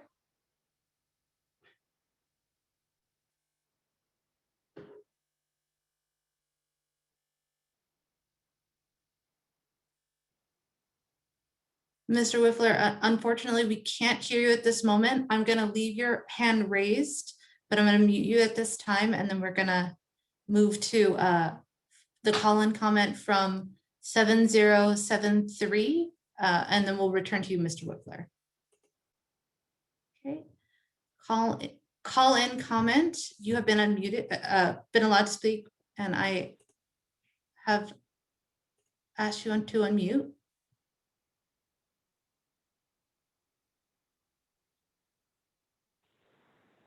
Please proceed with your comment.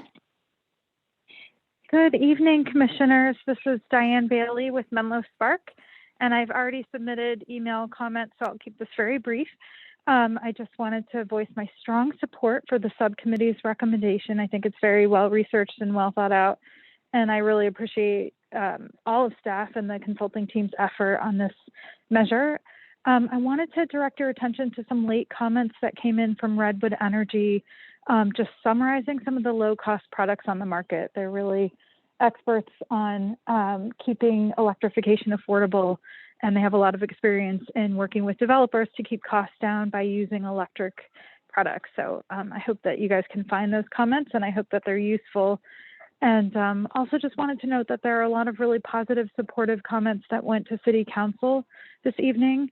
And I hope that you guys see those as well. And thanks again for your hard work on this CAP 1 measure.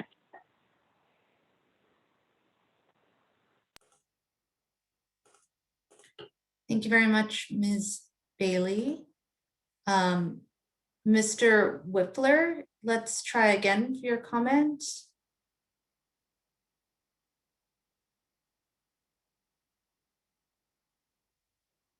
It's showing that you're unmuted, but we cannot hear you.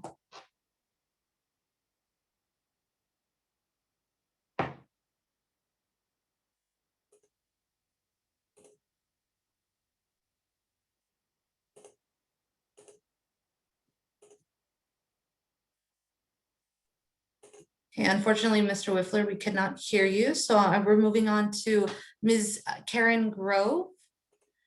You have been allowed to speak. Please unmute your microphone and proceed with the comment. My name's Karen Grove and I live in Menlo Park. And I just wanted to say thank you to the Environmental Quality Commission for this is incredible work, and it's so important, especially on a day when the smoke has arrived, and it's a reminder of how crucial it is that we do everything we can to reduce our climate impact. And I also want to just express appreciation for the consideration of the, I think what you termed renovictions. I think it's really important that we don't cause displacement when we make these improvements to homes in Menlo Park, who are the homes that are rentals. So I appreciate that you highlighted that and support any measures that we can take to avoid that side effect. And I totally support this, and I really thank you. That's all. Good night.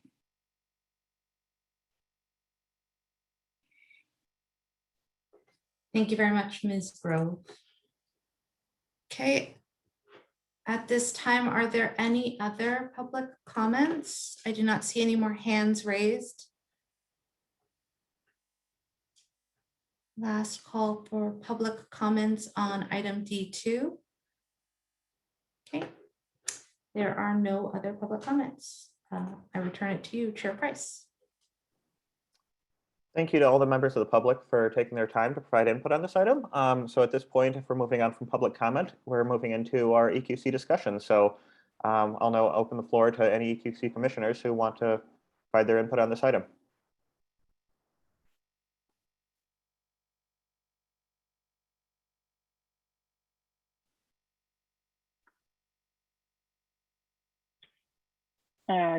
Chair Payne, may I proceed? Of course, go ahead.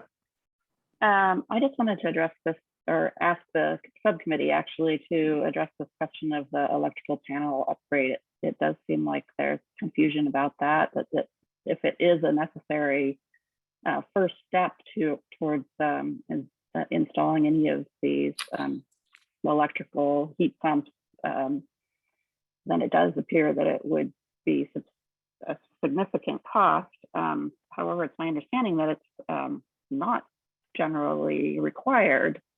Could you go into that a little bit, explain whether that is or is not a requirement for electrification of a home? Oh, sure. I'd like to try to address that.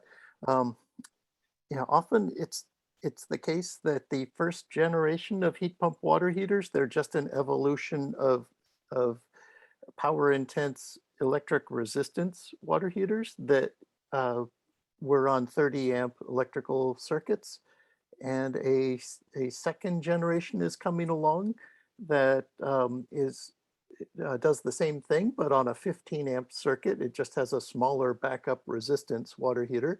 It tends to run on the small, most of the heating is done using a small, essentially refrigerator motor, about 600 watts. And then there's another third wave of even better, more power efficient heat pump water heaters coming that'll be 120 volts.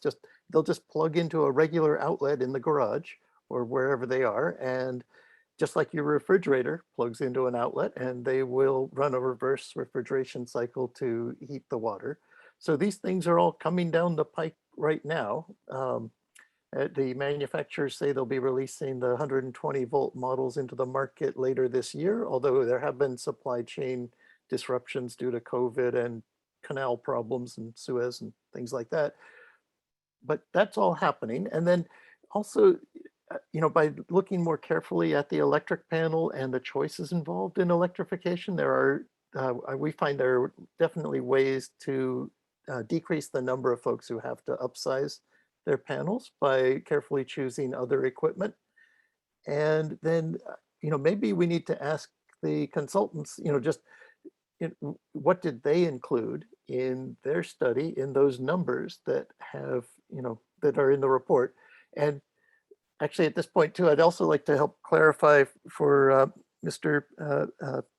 Pistorino. He mentioned a number of pages from the prior draft of the report. And now the drafts, I don't think they're numbered, but I do believe they're dated. And I think the tables and costs he was referring to were from a prior draft that I believe the consultants made a number of corrections to about the economics involving gas prices in particular, but other things as well. So there is a little bit of a mismatch where I was presenting things from this second version of the draft report that had corrections in it. Can I jump into? So many people with the existing housing stock in Menlo Park, many people for the housing built in the 50s have 100 amp panels is their original panel size. For anyone who's done a remodel recently, most people have been bumped up to a 200 amp.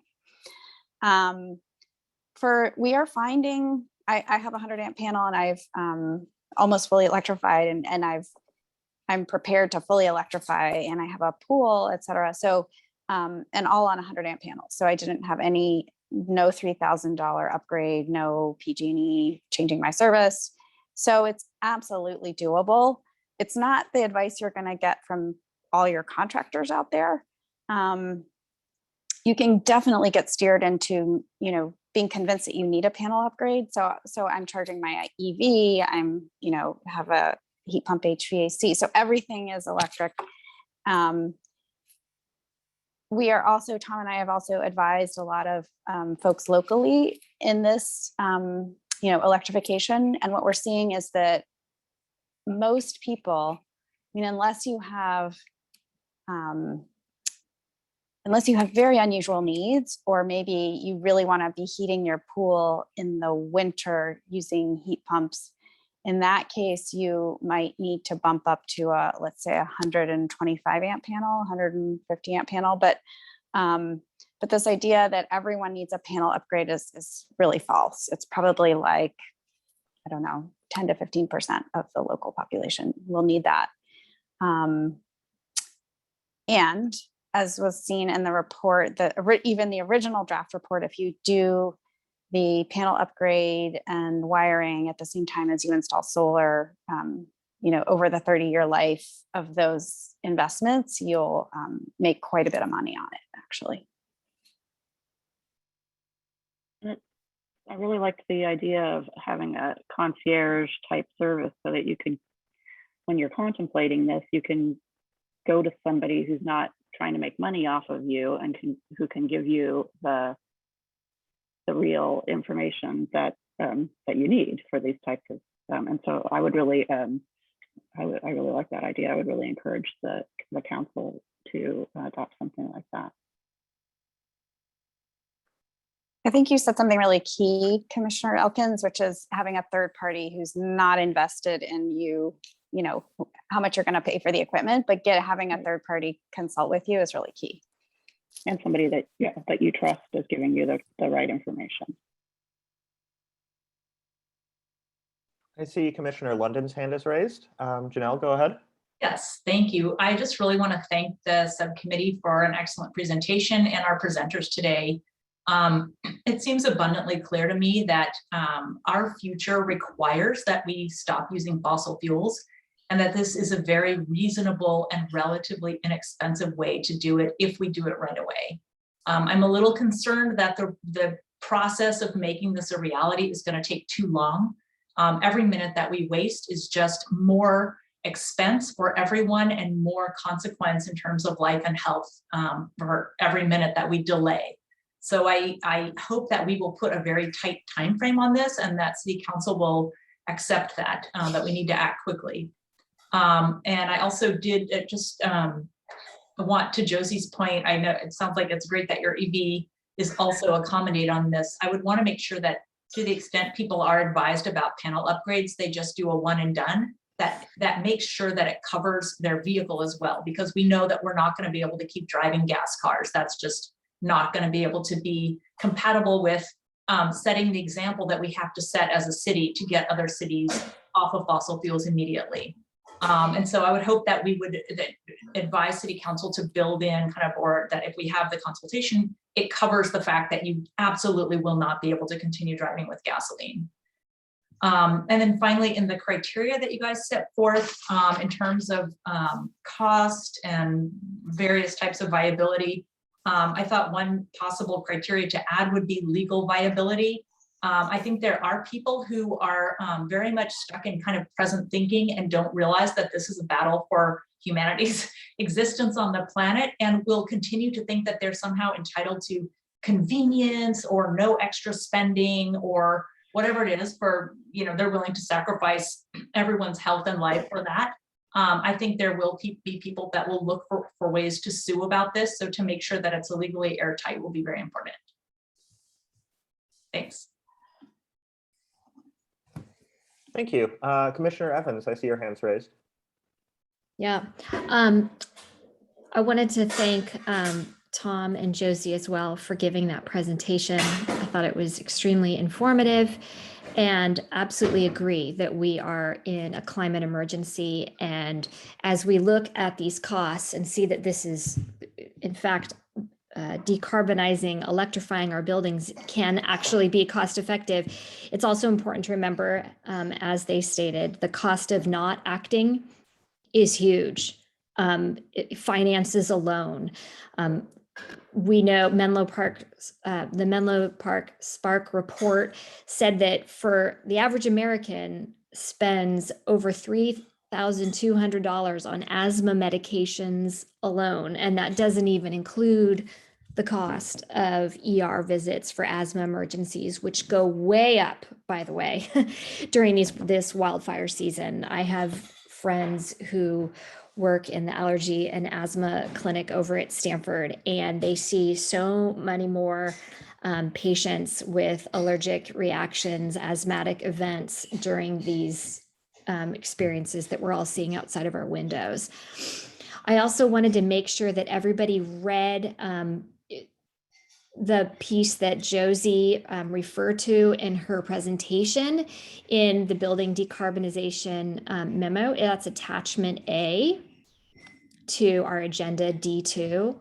And it talks a lot about not only will using public funds such as a user utility tax to pay for a low income turnkey electrification, not only will that benefit them financially, but it will help them tremendously with respect to health benefits and energy security. And I think that there is there has long been a recognition in the environmental justice community that energy innovations have long benefited the wealthiest parts of our world, and much less so lower income and communities of color. And so now is the time, as we embark on all of this, to make sure that we prioritize the people who have suffered the most and will get the most benefit from these policies. So anyways, thank you. I'm in full support of moving forward with Josie and Tom's recommendations. Okay, thank you. Since we are agreeing tonight on a recommendation to council at their next meeting, I was wondering if the subcommittee could restate their recommendations just so we can see if any other commissioners want any modifications or additions to be made before we go ahead and agree on a motion to submit for tonight.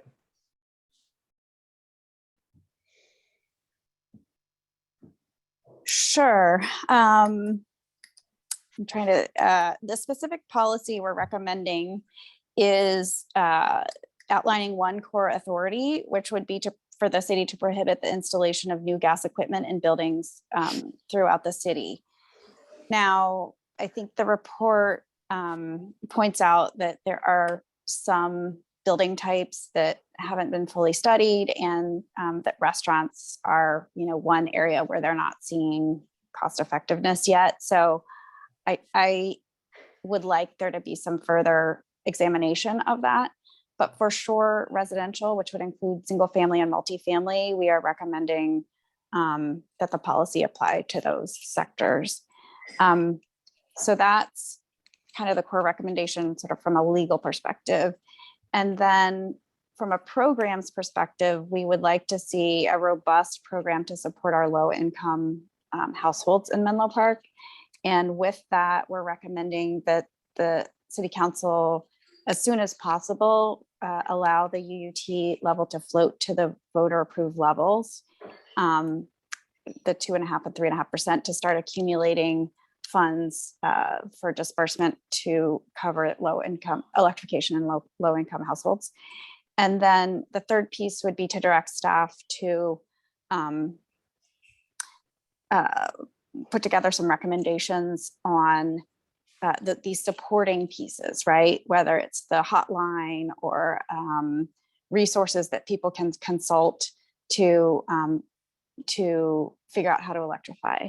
So there's sort of three pieces: the legal, direct staff to work on, what is the ordinance, putting together language, putting together the program for our low income households, and then also making recommendations on the programs, whether it would be through Peninsula Clean Energy that would support building owners who are trying to make the transition.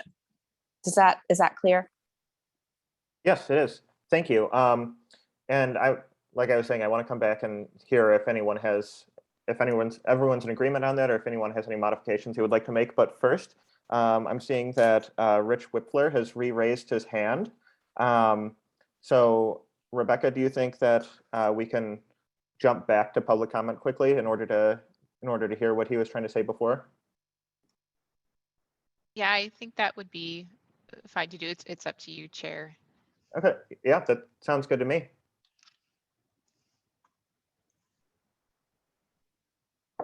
Okay, Mr. Whipler, you have been allowed to speak. Please unmute and begin your comment.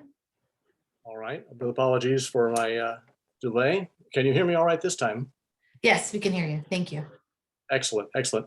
I wanted to chime in along with the well, about the infrastructure relative to the 100 amp, 200 amp. We can figure that probably on a house by house basis. Of course, as you've mentioned, this is about the heat pump water heaters. My short investigation into this shows me that heat pump water heaters cannot be installed where gas-fired water heaters or tank-type water heaters are installed. They need a large volume of warm air somewhere around them.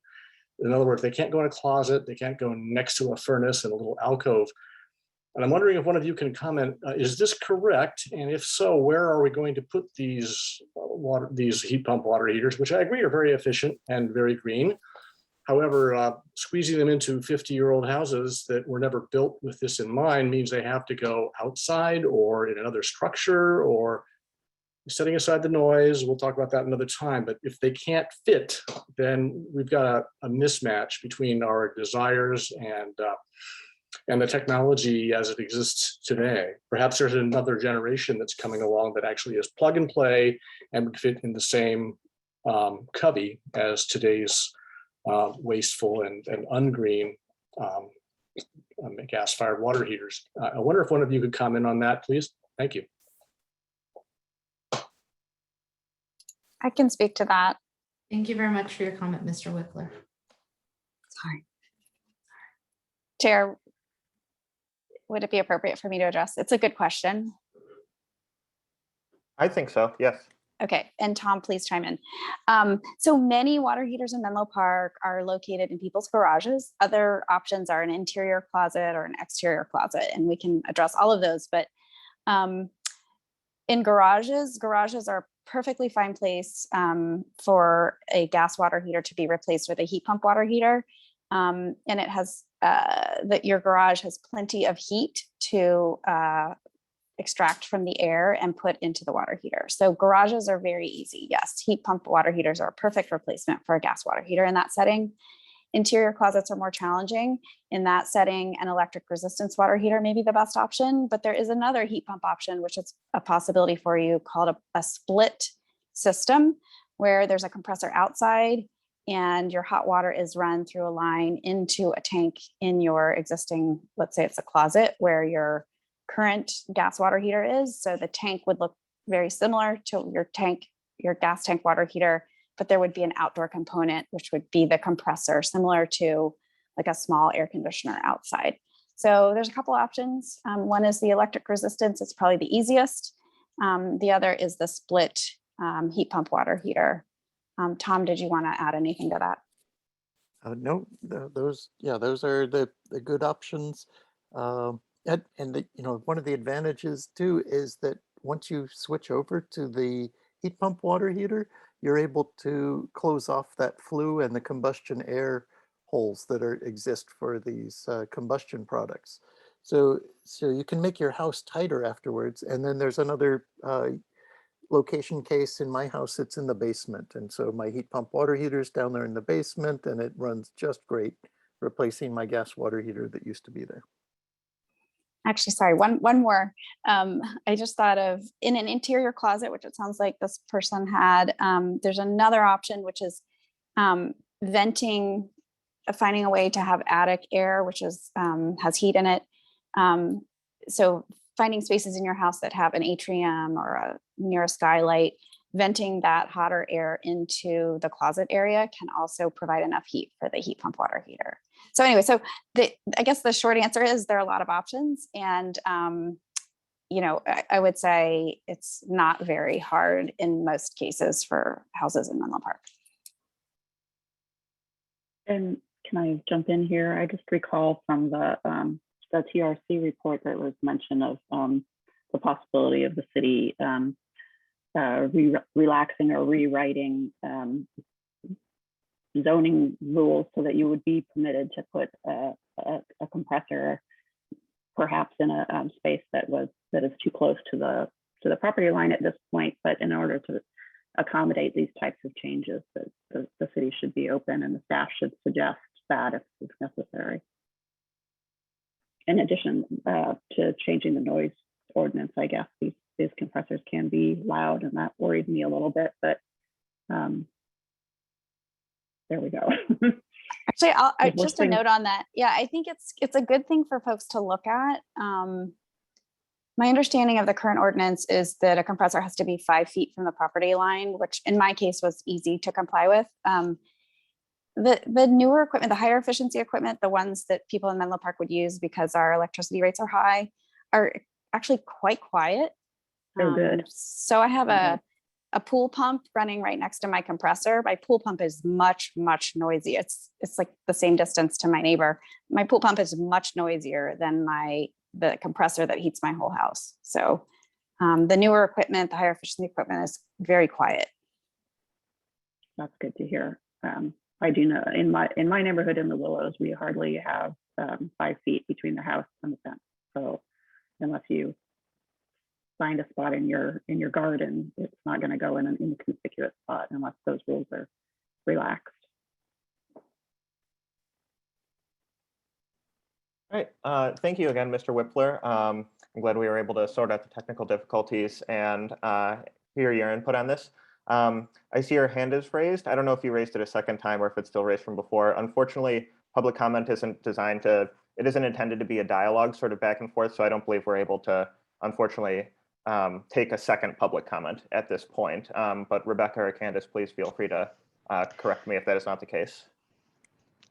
That is correct, Chair Payne. So, but I would offer that if Mr. Whipler would like to provide further comment, he can email the commission and copy staff, and perhaps we can kind of have further conversation.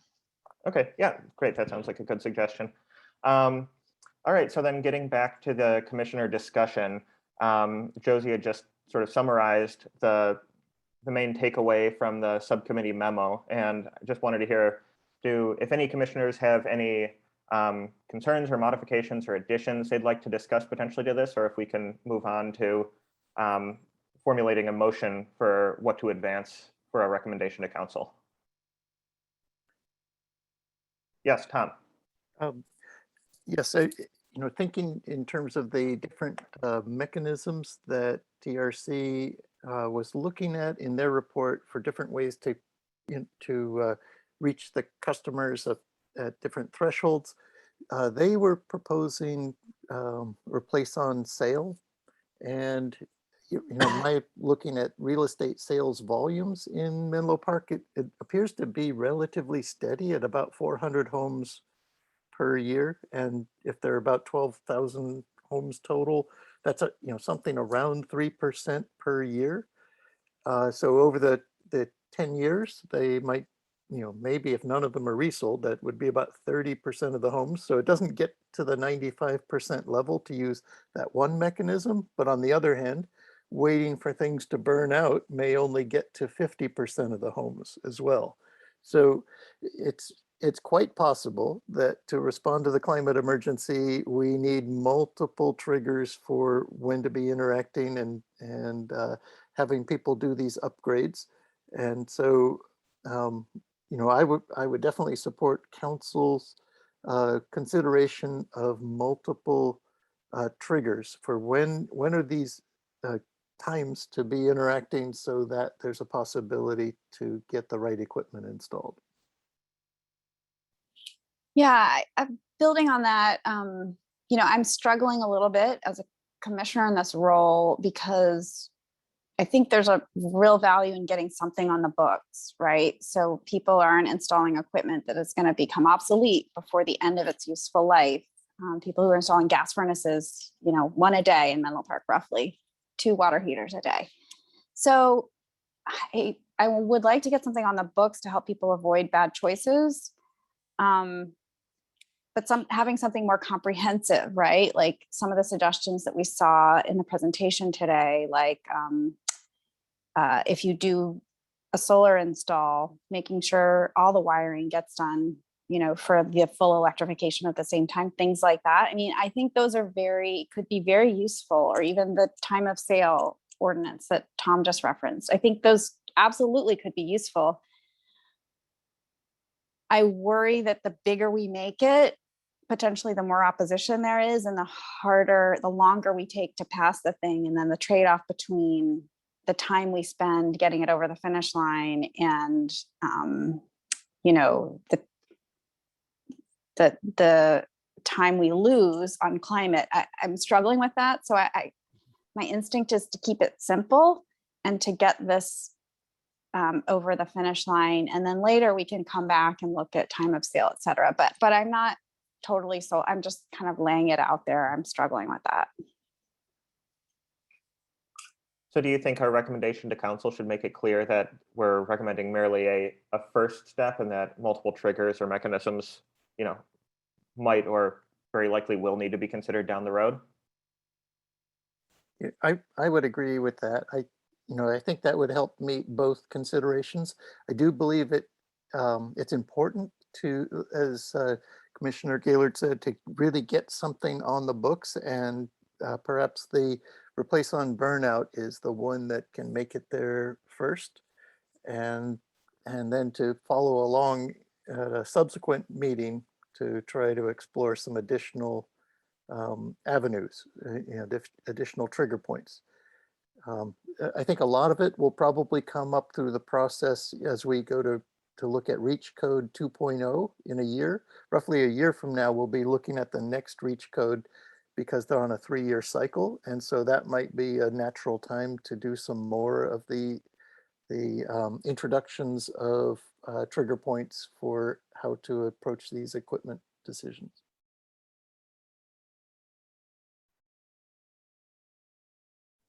Yeah, I mean, in the report prepared, there's certainly a huge amount of information about multiple potential mechanisms like we've been discussing. And as Rebecca sort of laid out at the end, some of the next steps, this will be a conversation that goes on for a while, and developing a roadmap will be more comprehensive than just what we're discussing today. But I think I'm in agreement with both of you that it's just because that conversation is going to be a long and complex one involving many important things, it doesn't mean we shouldn't avoid, or we should avoid taking an important first step today. Like you're saying, get something on the books right now. Do any other commissioners have thoughts on this issue?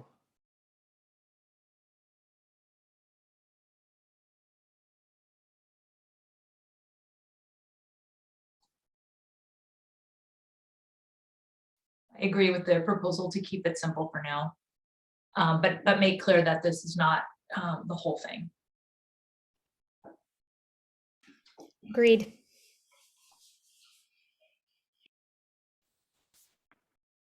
I would agree with that as well. Just maybe it should be phrased so it says as a first step, or not to exclude any other options.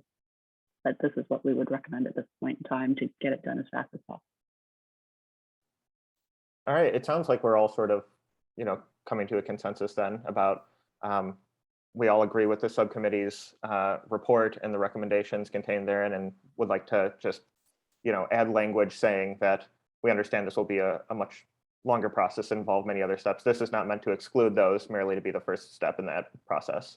Would anyone like to propose a motion? So if this is helpful to Candace and staff, Rebecca, the paragraph, which is our final recommendation, I could read that because it sort of summarizes what I just said. Is that helpful? Okay. Given the urgency of climate change, and I'm just reading from the final paragraph of the memo, given the urgency of climate change and the relative affordability of electrification, per the TRC study, we recommend that the City Council push forward as quickly as possible on the specific policy outlined above, plus 2 additional initiatives. 1, protect low-income residents. See our recommendation in the guardrail section. And 2, reduce the quote-unquote hassle factor of electrification policies for building owners. See recommendations in the reducing barriers section. New sentence, with strong informed leadership, we believe that the city residents and building owners will join in the fight against climate. I guess we could delete that last part, but so we could just add another sentence, we recognize that that additional policy triggers will be necessary to reach our climate goals, and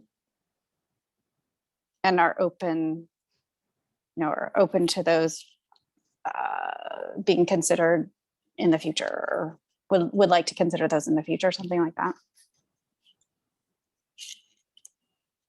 Yeah, maybe something about we recognize also as outlined in the TRC report, since Doug showed in that one slide that the burnout ordinance and the point of sale and other mechanisms might all be needed to get at or close to our goal.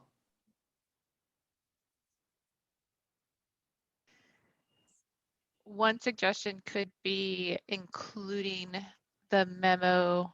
I think that might be the best to include it with the staff report that's going to go to City Council, the memo, and then I could take that summary paragraph that you mentioned, Josie, and kind of bring it forward in the staff report so that City Council can see it. And because it does reference portions of the memo.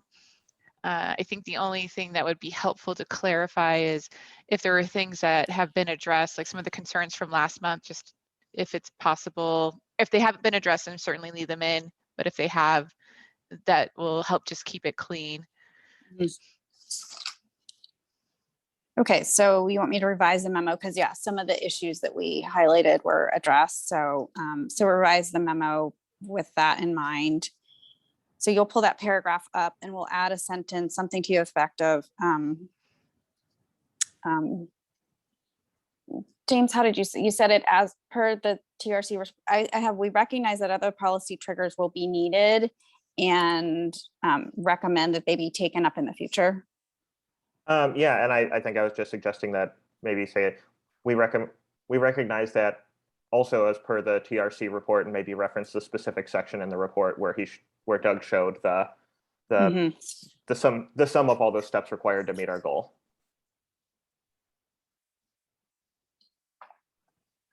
Okay, so per TRC report page blank, we recognize that other policy triggers will be needed to reach our climate goals and recommend that they be taken up at a future date.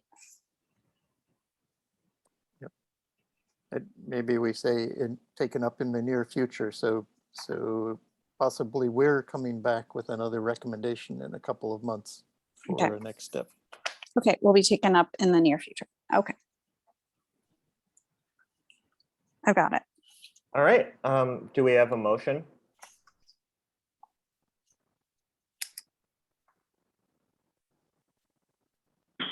Can I just say I so move? Yeah, I so moved to recommend the memo as What discussed. you said. Yeah. I second. So I think for Candace, for clarification, it's providing the memo that's attached to the report and the commission's giving direction to the decarbonization subcommittee to make updates of the cost effectiveness analysis portion, really, right? Is that accurate? Yeah, I think, so it sounds like maybe we want to vote on two things. One is just what I read as that paragraph. Given the urgency of climate change, we recommend that the City Council move forward as quickly as possible on the policy outlined above, plus 2 initiatives: protect low-income residents and reduce the hassle factor with policies supporting building owners. Plus this additional sentence: per TRC report, we recognize that the policy triggers will be needed, that other policy triggers will be needed to reach our climate goals and recommend that they be taken up in the near future. So period. I think that is the motion that we are recommending be sent to council. So I'd love it if we could vote on that and then maybe come back and vote on if we need to. I mean, we're happy to make the recommended changes, Rebecca, that you requested. If we need that in a separate motion, it's fine. And that works too, just to clear. I mean, what you stated would work perfectly fine going forward. It's just if you would like to include the memo as part of the staff report, then you can take a separate motion to do that part of it. But that's very clear. Thank you. All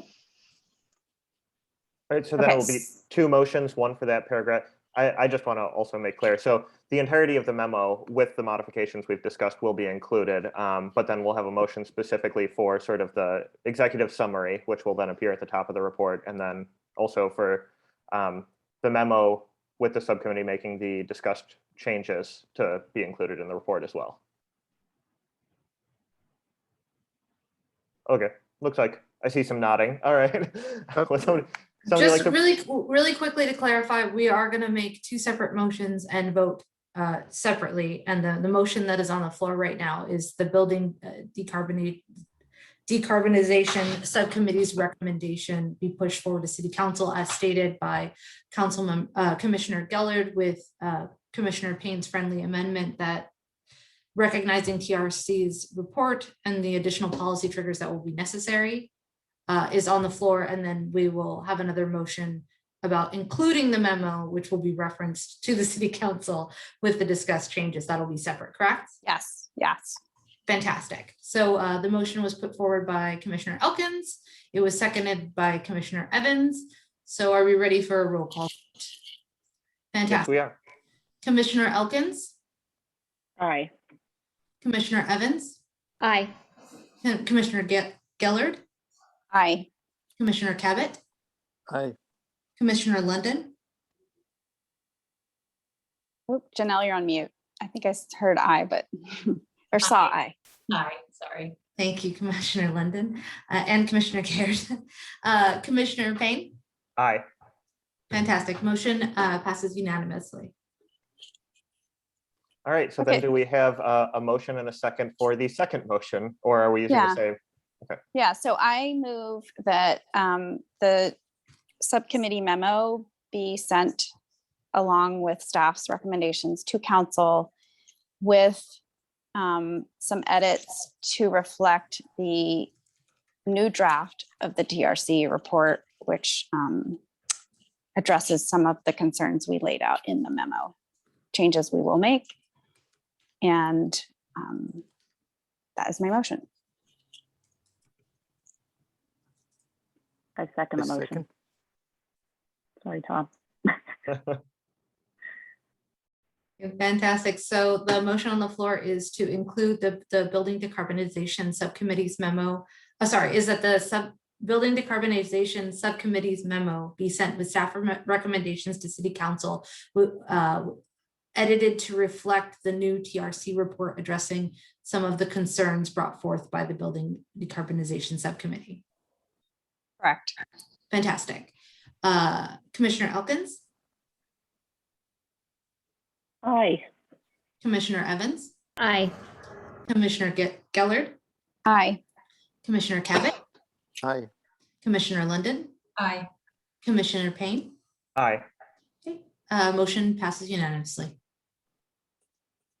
All right, so then that concludes action item D2. So then we can move on to our final item on the regular agenda for tonight, which is item D3, to discuss the annual chair report and work plan presentation to City Council. So I am now the chair. I did not expect this to happen after the first meeting I was chairing. And you know, I really wish our chair emeritus, Ryan, were here tonight to discuss this as well, but I'll be meeting with her next week on sort of putting together the presentation itself. But really what we're going to be discussing tonight is just to get input from other commissioners on what, if there are any additional items you would like included or discussed in a certain way for this presentation to council, because this will be a progress update to the City Council, sort of what we've been working on in addition to the work plan approval from council. And just one other thing to add, when I talked with Ryan earlier, she said a lot of public comment up to this point before had been about San Francisco Creek. So there will be some talk of that, but yeah, I just want to open this to other commissioners for input about what else should be presented to council at this point. There won't be a specific motion to approve or anything tonight, but just, like I said, a discussion. Do we need to have public comment first? Excellent point. So Yes, Ms. Almondrell, do we have any public comment on this item?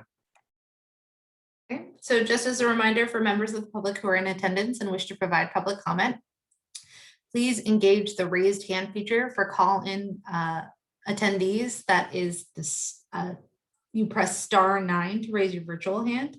I will then have the ability to open your microphone and you can provide public comment to the EQC. Are there any public comments on item D3, discuss annual chair report and work plan presentation to the City Council?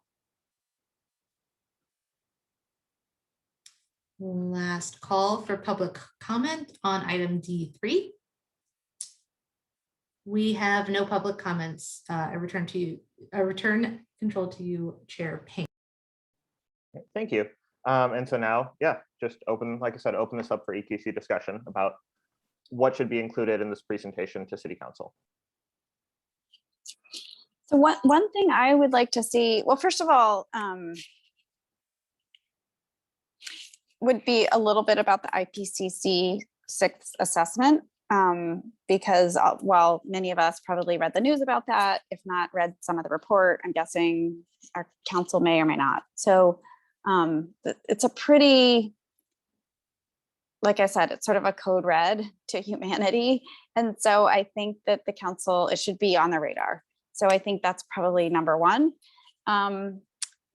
The other thing is, I think our memo regarding, sort of Climate Action Plan 2.0, which was, we need more staffing and, or there's clearly like a staffing gap given how the ambitious goals we have. But I don't think that memo has been passed on to council, and maybe staff, Rebecca, you can correct me if I'm wrong.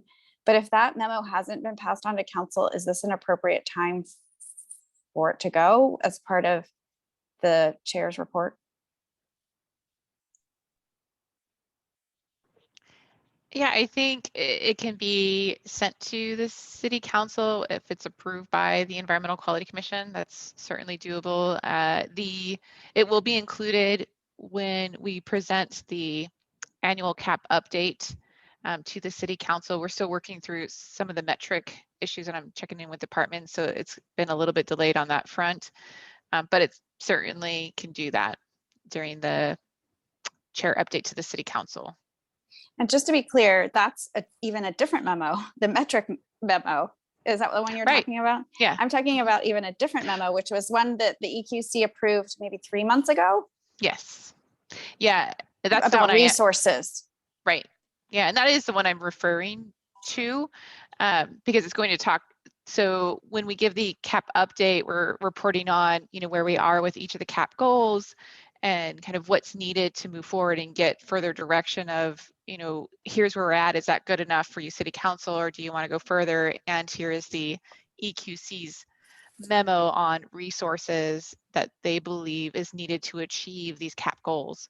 And then, and what you mentioned too, also the CAP metric report, once we discuss that in the next meeting coming up. So there'll be 2 subcommittee memos, or Okay, I'm sorry, 2 EQC memos. Okay, and James, when are you presenting? August 31st, I believe. Correct, Rebecca? Yes. Yeah. Wow, it's going to be a packed meeting. On the one hand, I feel like I want council to stay really focused on CAP number 1, and on the other hand, climate is climate, and we need more resources. So, but those are to me like 2 very high priority issues for this. Mm-hmm. I like the suggestion. And at the August 30, I'm sorry. So at the August 31st meeting too, it is the work plan approval too. So we still haven't forwarded that to City Council yet. So that's the idea on August 31st, is to get the approval on the work plan. And I think that would also, you could include the memos in there as well as attachments, since there's going to be a cover staff report introducing the work plan, and it could also just introduce some of the other work that's been decided upon by the EQC as a recommendation. All right. Yeah, Josie, I like the suggestion of bringing up the IPCC 6th assessment. Like you said, maybe it's not as prominent on everyone's radar as ours. I was also thinking of mentioning that NPR piece as well that highlighted sort of, there's the IPCC report is new global news, and then there's also this increased focus on our very local area as well. And so sort of showing both of those elements. I believe it is a pretty brief presentation, something like 10 to 15 minutes, but I think there'll be time to include a quick slide sort of to set the stage for both of those. There's also an interaction between the two in that the NPR report was dealing with I believe it was 3 foot of sea level rise, and the new IPCC report has taken a look at the science of sea level rise and included a 20% chance forecast of sea level rise exceeding 6.5 feet over the next 80 years. And so that is a lot, and that is more than the planned levee can handle. The planned levee is, I think, able to handle about 3.5 feet. Okay. Yeah, that sounds like a good way to tie the two together.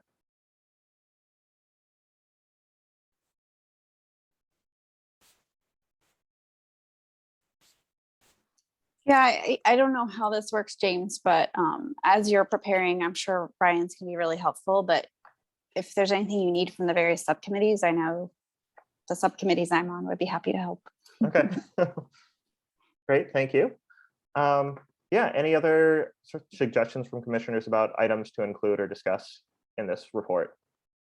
Since, want this to sort of reflect everything the commission is interested in and working on, and what our focuses will be. Well, I have written substantially written a report regarding the gasoline-powered leaf blowers, and so that's just sort of waiting to appear on our agenda. But that's out there. So if they're interested in knowing what the status of that is, then that's okay. It.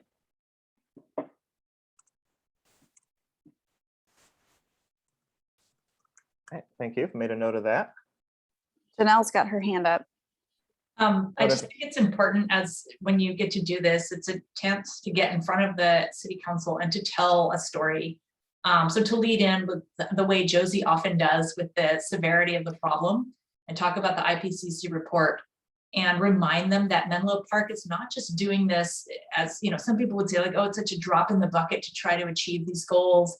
Why would we even bother? It's only 0.000 whatever % of carbon emissions, but to remind city council that we have been perceived as a leader and that our role is to set examples for other cities to follow. So I would just say remind them of the importance of what we're doing at this moment and how critical it is.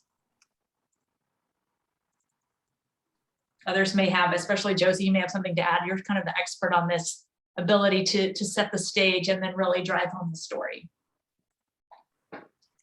Thanks, Janelle. On the point that Janelle just mentioned about other cities, there are a number of other cities. Like, one of the things I think as leaders we struggle with sometimes is like sticking our neck out too far, right? And so to the extent that council may be struggling with that a little bit, like, hey, are we going too far too fast? There are other cities looking at this, and it's sort of a growing number. It feels a little bit like the time around REACH codes, where it was 1 city and then 3 cities and then 5 and then 10. And then it's feeling like, the first one hasn't gone yet, but once one goes, I think others will follow.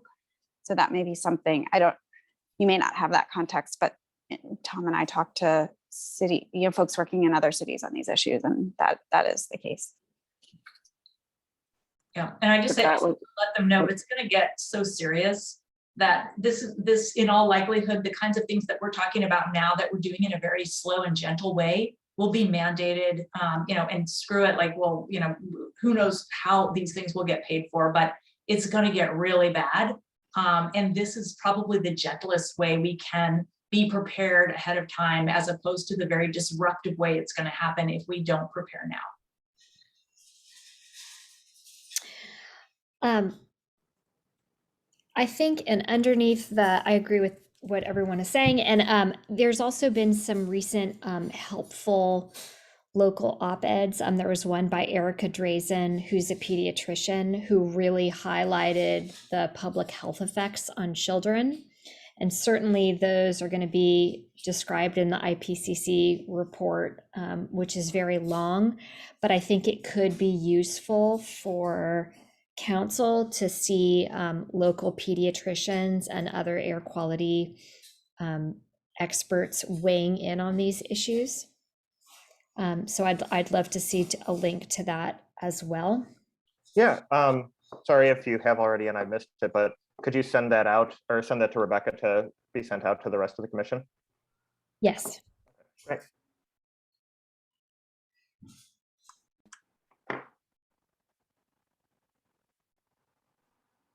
All right. Well, thank you all. I think everyone's weighed in with something now. Any other suggestions, of course, feel free to contact me after this. And thank you, Josie, for offering the help of the subcommittees as well in writing this up. Like I said, no item to, or no action to necessarily approve for this right now, but just to give everyone a heads up that we'll be presenting this at this meeting coming up on August 31st. So with that concluded, that's the end of the regular business for tonight. So then we can move on to section E, which are the advisory body member reports. So basically at this point, if any commissioners or staff members have any reports to provide, you can do so at this time.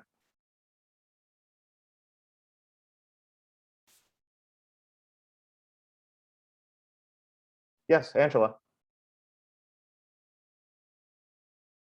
Excuse me, sorry. I was not raising my hand again. Apologies. Oh, okay, sorry. All right, then it doesn't look like I'm seeing any reports. Rebecca, Candace, any reports from staff? Thank you, Chair Payne. We've been very busy with CAP number 1. So I'm sure I do have some updates, but I don't have them all compiled.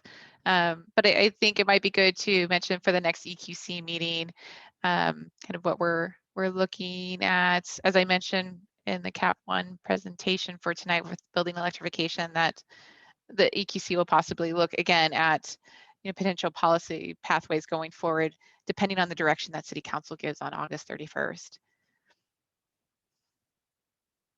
And then there's the metric conversation as well. See, it's all coming to me. And I believe Commissioner Elkins also may have some material that she would like to bring forward as well, as far as the gas-powered leaf blowers. So it'll be a packed meeting again, which I know you're all up for.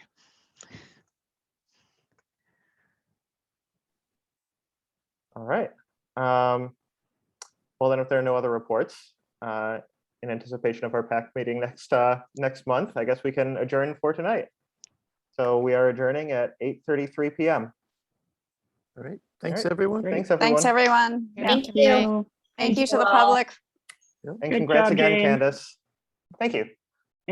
Yeah, great job, James. Very well done. Thanks, James. Thank you. Good night. Bye. Bye.